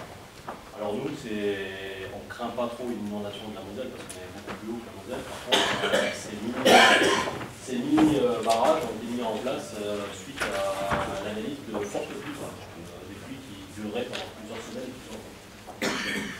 On a également des modifications qui consistent à renforcer l'appoint en eau et en électricité. Donc là, on a installé ce qu'on appelle des matériels plug and play, c'est-à-dire des matériels qui sont installés directement sur les bâtiments et qui sont accessibles par l'extérieur, c'est-à-dire par la force d'action rapide du nucléaire que Thierry a présenté tout à l'heure. C'est-à-dire on viendrait rajouter des groupes électrogènes où on viendrait brancher des tuyaux d'eau. Donc on a installé des vannes ou des prises sur nos bâtiments existants, de manière à pouvoir directement brancher très rapidement du matériel venu de l'extérieur. On a des modifications qui consistent à limiter les rejets en cas d'incident. Donc ça, c'est notamment des modifications qui sont faites pour renforcer la ventilation des bâtiments existants. Donc, la ventilation permet de confiner, en cas d'incident, les vapeurs radioactives à l'intérieur des bâtiments et éviter que ça sorte dans l'environnement. Et le dernier point, c'est renforcer l'organisation de crise. Donc là, Thierry a déjà parlé, c'est la force d'action rapide. Alors le grand drainage, comment on s'y prépare, comment on le fait, c'est un programme d'investissement qui est important, hein, une visite décennale à Cattenom sur le grand carénage, c'est entre 100 et 150 millions d'euros, donc c'est un investissement extrêmement important. Et ça fait intervenir entre 3500 et 4000 intervenants sur un arrêt de tranche. En temps normal, sur nos arrêts de tranche, on tourne plutôt autour de 2000 à 2500 intervenants. Donc vous voyez quand même qu'on a un accroissement de population sur le site. Qui veut dire accroissement de population sur le site, ça veut dire qu'également le territoire doit s'y préparer. Et le territoire s'y prépare comment? Il s'y prépare à l'initiative du sous-préfet, qui a mis en place des groupes de travail pour gérer le logement dans l'environnement de Cattenom, pour gérer les accès à la centrale de Cattenom, pour gérer également l'aspect éducatif et formatif, c'est-à-dire qu'on a renforcé nos partenariats avec les lycées du territoire de manière à pouvoir former ces nouveaux intervenants. On a eu un programme d'embauche à la centrale, mais également chez nos partenaires industriels très important dans les 2 ans avant le début du grand carénage, c'est-à-dire dans les années 2014-2015. Donc il a fallu également renforcer l'offre éducative dans le territoire. Donc, voilà, on a fait des groupes de travail qui continuent d'ailleurs encore actuellement sur la circulation routière, le logement, le recrutement et la sécurité Ces groupes de travail, on les a également poursuivis sur le site. C'est-à-dire qu'on a renforcé, par exemple, tout simplement notre offre de restauration. On a installé 2 restaurants supplémentaires pour les prestataires sur le site, de manière à pouvoir servir en moyenne 400 repas par jour supplémentaires en période de grand carénage. Donc ça, c'est des exemples très simples et très concrets de ce qu'on a mis en place sur le site, de manière à se préparer à l'arrivée de ces prestataires supplémentaires pour le grand carénage. Alors 2018, quelle est la charge industrielle sur le site? On a 2 arrêts simples à rechargement. Donc, Thierry vous a expliqué, un arrêt simple à rechargement, c'est entre 1 et 2 mois de travaux. C'est un réacteur qu'on arrête pour remplacer un tiers du combustible et pour faire des contrôles simples de l'ensemble des systèmes de sauvegarde de manière à pouvoir redémarrer le réacteur en tour sur tour. Donc on a un arrêt qui est en cours, c'est pour ça que vous voyez sur le réacteur numéro 1 l'affichage qui est à 1 MW depuis le 17 février, et on a le deuxième qui commencera le 7 avril. Donc c'est des arrêts qui font à peu près 1 mois et demi. Et la 3e visite décennale du réacteur numéro 2, qui est la visite décennale grand carénage, commencera le 26 mai, pour une durée d'environ 4 mois. Voilà. Donc 4 mois de travaux avec 3500 à 4000 intervenants par jour sur le site. Donc c'est effectivement une période particulière pour le site de Cattenom qui l'a déjà vécu il y a 2 ans sur le réacteur numéro 1. Donc on l'aborde de manière beaucoup plus sereine en ayant pris en compte l'ensemble du retour d'expérience déjà des travaux menés sur la visite grand carénage du réacteur numéro 1 qui avait duré 150 jours en 2016. Donc une visite décennale, c'est quoi? Une visite décennale, qu'elle soit la première, la deuxième, la troisième, il y a des choses incontournables qui ne changent pas. Et les 3 étapes incontournables qui ne changent pas sur une visite décennale, c'est l'épreuve hydraulique du circuit primaire, c'est le test d'étanchéité de l'enceinte du bâtiment réacteur, et c'est le contrôle approfondi de la cuve par un robot qu'on appelle la machine d'inspection en service, la BIS. Donc ces 3 étapes clés sont auditées par l'autorité de sûreté nucléaire, et si on rate une des 3 étapes, on ne pourra pas redémarrer le réacteur. Donc il y a vraiment un incontournable, c'est de réussir ces 3 étapes-là, sans défaut constaté, de manière à pouvoir redémarrer le réacteur après une visite décennale. Donc je vais revenir sur ces 3 étapes incontournables. La première, c'est la visite, l'inspection de la cuve du réacteur par le robot qu'on appelle la MIS. Donc c'est un robot qui va utiliser 3 technologies différentes, donc de l'ultrason, de la gammagraphie et de l'examen télévisuel. Donc c'est de la radiographie, c'est des images qui sont filmées. Et on va inspecter l'ensemble des soudures de la cuve. Donc la cuve est le seul élément d'une centrale nucléaire qu'on ne peut pas remplacer. Donc le robot va aller inspecter l'ensemble des soudures de haut en bas de la cuve pendant une petite semaine, de manière à s'assurer que la cuve est en parfait état de fonctionnement, de manière à pouvoir redémarrer le réacteur. La deuxième étape importante, c'est le test sous pression du circuit primaire. Le circuit primaire, il est représenté ici, il est composé de la cuve, des 4 générateurs de vapeur et du pressuriseur là, et des 4 pompes primaires. Donc ce circuit-là, on va tester son efficacité, c'est-à-dire qu'on va vérifier le taux de fuite. Le taux de fuite va être proche de 0. Pendant cette inspection, il y a une quinzaine d'inspecteurs de l'ASN qui sont postés à des endroits clés du circuit primaire de manière à vérifier l'absence de fuite. Donc comment on fait? On ne vérifie pas l'absence de fuite à la pression de fonctionnement qui est de 155 bars. On va monter le réacteur à plus de 200 bars, donc à 207 bars. Et à cette pression-là, pendant 3 heures, on va vérifier qu'il n'y a pas de fuite. Une fois que le test est concluant, on va redépressuriser à la pression de fonctionnement et l'étape sera validée par l'autorité de sûreté nucléaire. On va dresser un procès-verbal pour valider cette étape incontournable de la visite décennale. Le 3e test incontournable de visite décennale, c'est de vérifier l'étanchéité du bâtiment réacteur. Donc c'est un peu le même principe le preuve hydraulique du circuit primaire, c'est-à-dire qu'on va gonfler le bâtiment. Donc là, il n'y aura personne dedans, hein, parce que franchement, ça serait un peu dangereux. Donc on va gonfler le bâtiment jusqu'à 4,2 bars. Donc on va passer de 1 bar à 4,2 bars. Et par des technologies et des capteurs positionnés à des endroits clés, on va mesurer le taux d'étanchéité du béton. C'est-à-dire qu'on va vérifier que le béton ne laisse pas passer en cas d'incident des rejets radioactifs. Donc ça, on a des résultats qui sont meilleurs à chaque visite décennale. Pourquoi? Parce qu'à chaque visite décennale, on refait ce qu'on appelle la peau interne du bâtiment réacteur. Donc c'est la peau composite qui est juste collée sur le béton. Donc à chaque visite décennale, on va remettre une couche de peau composite à l'intérieur de manière à augmenter la capacité de non-échange du bâtiment, d'étanchéité du bâtiment. Question? Oui. Est-ce que je comprends bien qu'après cette troisième étape, cette troisième visite décennale, 10 ans plus tard, le réacteur 2 aura 40 ans? Je ne comprends pas la question. À la quatrième visite décennale, le réacteur aura 40 ans d'âge. À la troisième, il a 30 ans, à la quatrième, il a 40 ans, à la cinquième, il aura 50 ans. Bon, à la fin, donc, si vous avez, après cette troisième, cette étape de 10 ans, vous aurez 40 ans. Est-ce que vous aurez une quatrième étape ou est-ce que vous allez fermer le réacteur, puisque au début, on a parlé de 40 ans d'âge? Non, ce que je vous expliquais au début, c'est que l'investissement du grand carénage est fait pour aller au-delà de 40 ans. Au début, lorsqu'on a construit ce réacteur-là, on a parlé d'une vie de 40 ans. Oui, donc on a encore 10 ans de réacteur devant nous et après c'est terminé. Non. Pourquoi?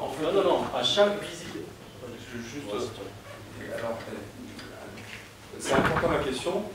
En fait, au départ, quand on les a construits, c'était 40 ans. Donc il faut être très mal à rappeler. Par contre, en fait, la réglementation française est différente de certains pays. C'est-à-dire, nous, ce n'est pas le principe de la licence. Comme aux États-Unis, vous avez une licence pour 40 ans. Au bout de 40 ans, la licence tombe, sauf si vous demandez une prolongation, il faut instruire un nouveau dossier. Et pendant ces 40 ans-là, vous modifiez assez peu le design. La réglementation française, en fait, effectivement, le 40 ans, c'était plutôt le projet industriel d'EDF. Mais la réglementation française, elle ne donne pas de limite. À la contrepartie, elle ne donne pas le permis de conduire pour 40 ans. C'est un permis, une autorisation d'exploiter pour 10 ans. Et tous les 10 ans, ce permis de conduire est remis en jeu. Et les remis en jeu, c'est-à-dire qu'il faut qu'on fasse la démonstration que les 10 ans de plus que l'on vise se fassent en intégrant les derniers standards en termes d'exigence de sûreté. Pour résumer, il n'y a pas le principe de la licence. 40 ans, c'est terminé. Il faut qu'on fasse une autre chose après. C'est pas comme ça que ça marche, comme dans certains pays. Nous, c'est tous les 10 ans. On doit démontrer que. Et ça s'arrêtera le jour où, économiquement, ce sera plus viable. Ou, si en termes de sûreté, on ne fait pas la démonstration, ça peut se faire en intégrant dans les standards. C'est ça le fond. Après, le projet d'EDF, c'est ça qu'a dit. Le projet industriel d'EDF, c'est d'aller au-delà de 40 ans. Et on vise quoi? On vise plutôt 60 ans pour le palier de 300 MW et plutôt 50 ans pour une partie, toute une partie du palier de 200 MW. C'est ça le projet industriel. Bon, pour autant, ce projet il est soumis aux 10 ans ASN. Tous les 10 ans, on a le prêt qui tombe. C'est-à-dire que si on ne remplit pas les exigences de sûreté, on ne redémarre pas le réacteur. Là, sur cette troisième visite décennale du réacteur numéro 2, si on ne réussit pas à prouver sur les 3 étapes que je viens de présenter que la centrale est apte à fonctionner normalement, on ne redémarrera pas jusqu'au moment où on aura réussi les tests.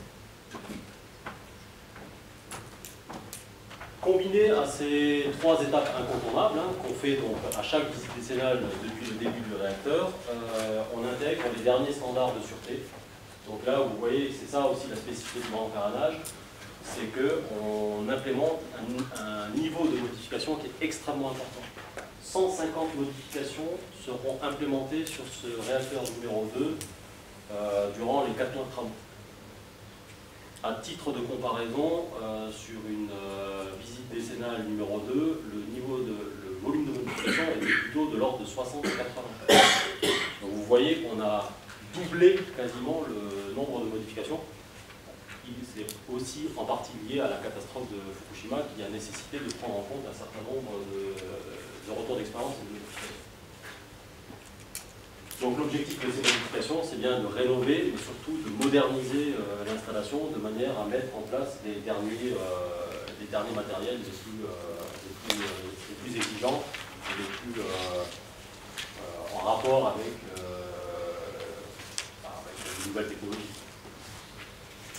Donc les modifications principales réalisées, je ne vais pas lister les 150, mais les principales modifications réalisées, c'est ce que je viens de dire, c'est la pose de revêtements composites à l'intérieur du bâtiment réacteur de manière à améliorer son étanchéité, le remplacement des 3 pôles du transformateur principal de manière à avoir un transformateur complètement neuf pour évacuer l'énergie vers le réseau, la modernisation de la salle de commande, donc ça c'est une modification emblématique du grand carénage. Ça consiste à changer notamment tous les enregistreurs en salle de commande de manière à les passer en enregistreur numérique. Et ça veut dire également qu'on va remplacer, pas que la salle de commande, on va remplacer les armoires de commande qui sont juste, qui constituent le cerveau de la salle de commande. C'est-à-dire que les armoires de commande actuellement qui vont piloter tous les systèmes de sauvegarde sont des armoires de commande avec des relais analogiques, on va mettre des relais numériques qui sont beaucoup plus performants, qui permettent de faire un diagnostic beaucoup plus précis et très rapide suite à une panne. Donc ça consiste en quoi? Ça consiste à remplacer 49 armoires de contre-commande et une vingtaine de kilomètres de câbles. Donc c'est quand même... Et on remplace à peu près 4000 connexions. Donc c'est un travail qui est extrêmement compliqué, qui fait appel à de la main-d'œuvre hautement qualifiée, et qui est la plus grosse modification qu'on met en place sur nos réacteurs actuellement.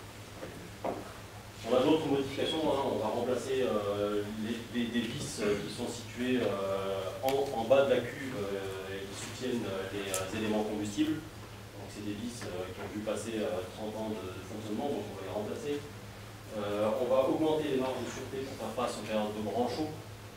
Donc ça c'est pour prendre en compte par exemple un effet canicule. Donc on va renforcer par exemple dans les locaux diesel dont on a parlé tout à l'heure, on va renforcer la ventilation. On a déjà 2 ventilateurs qui permettent d'extraire les calories liées au fonctionnement du moteur. On va en rajouter un 3e. Donc c'est très largement surdimensionné, mais c'est un peu le principe du nucléaire, c'est-à-dire qu'on va surdimensionner de manière à pouvoir faire face à l'ensemble des événements.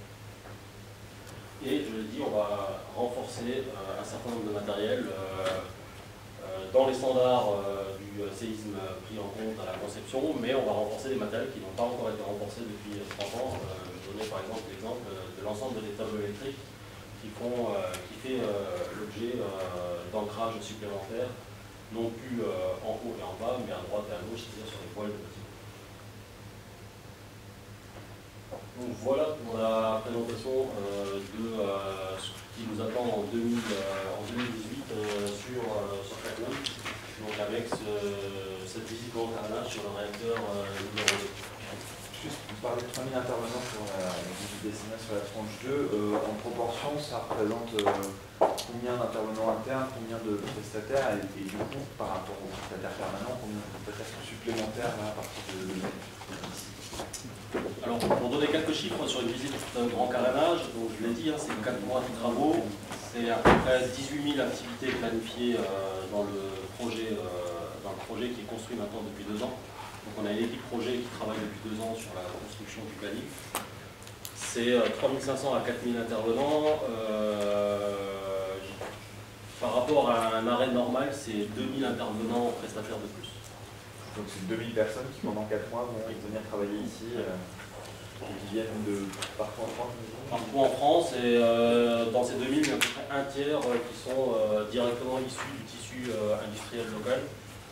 Pour la simple et bonne raison qu'on a la chance d'être dans un bassin d'emploi, un bassin industriel relativement fort, et les prestataires nationaux, les grands prestataires que vous connaissez, Areva, Suez, Endel, vont se servir de la main-d'œuvre locale qui est qualifiée ici. On a la chance aussi d'avoir, par exemple, à Thionville, le lycée La Main-Branche, qui propose un DUT en sciences nucléaires, donc voilà, on a de la main-d'œuvre qualifiée localement.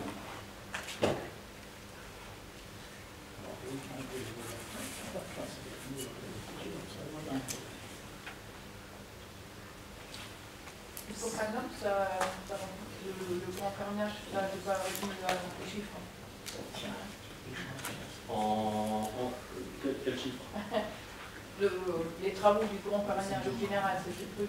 Enfin, vous avez une estimation pour combien ça va coûter? Alors, le parc nucléaire dans sa globalité, Oui. vous l'avez vu, c'est un peu moins de 50 millions d'euros. En fait, il y a 50 milliards. 50 milliards d'euros. Oui, en France, oui, mais en Voilà. oui, En fait, 100 millions d'euros. 51 milliards d'euros, en fait, c'était il y a quelques années. En fait, pour tout vous dire, c'est en dessous de 50 milliards d'euros aujourd'hui. Parce qu'on a une meilleure connaissance de la réalité de l'impact financier. Donc c'est un peu inférieur à ce qu'on avait annoncé. Pour ça, aujourd'hui, on dit 50 milliards d'euros. 50 milliards d'euros, ça concerne 58 réacteurs. Et donc, vous faites à peu près une clé de répartition. 50 milliards d'euros divisé par 56 réacteurs. Ça nous donne le montant de 30 réacteurs.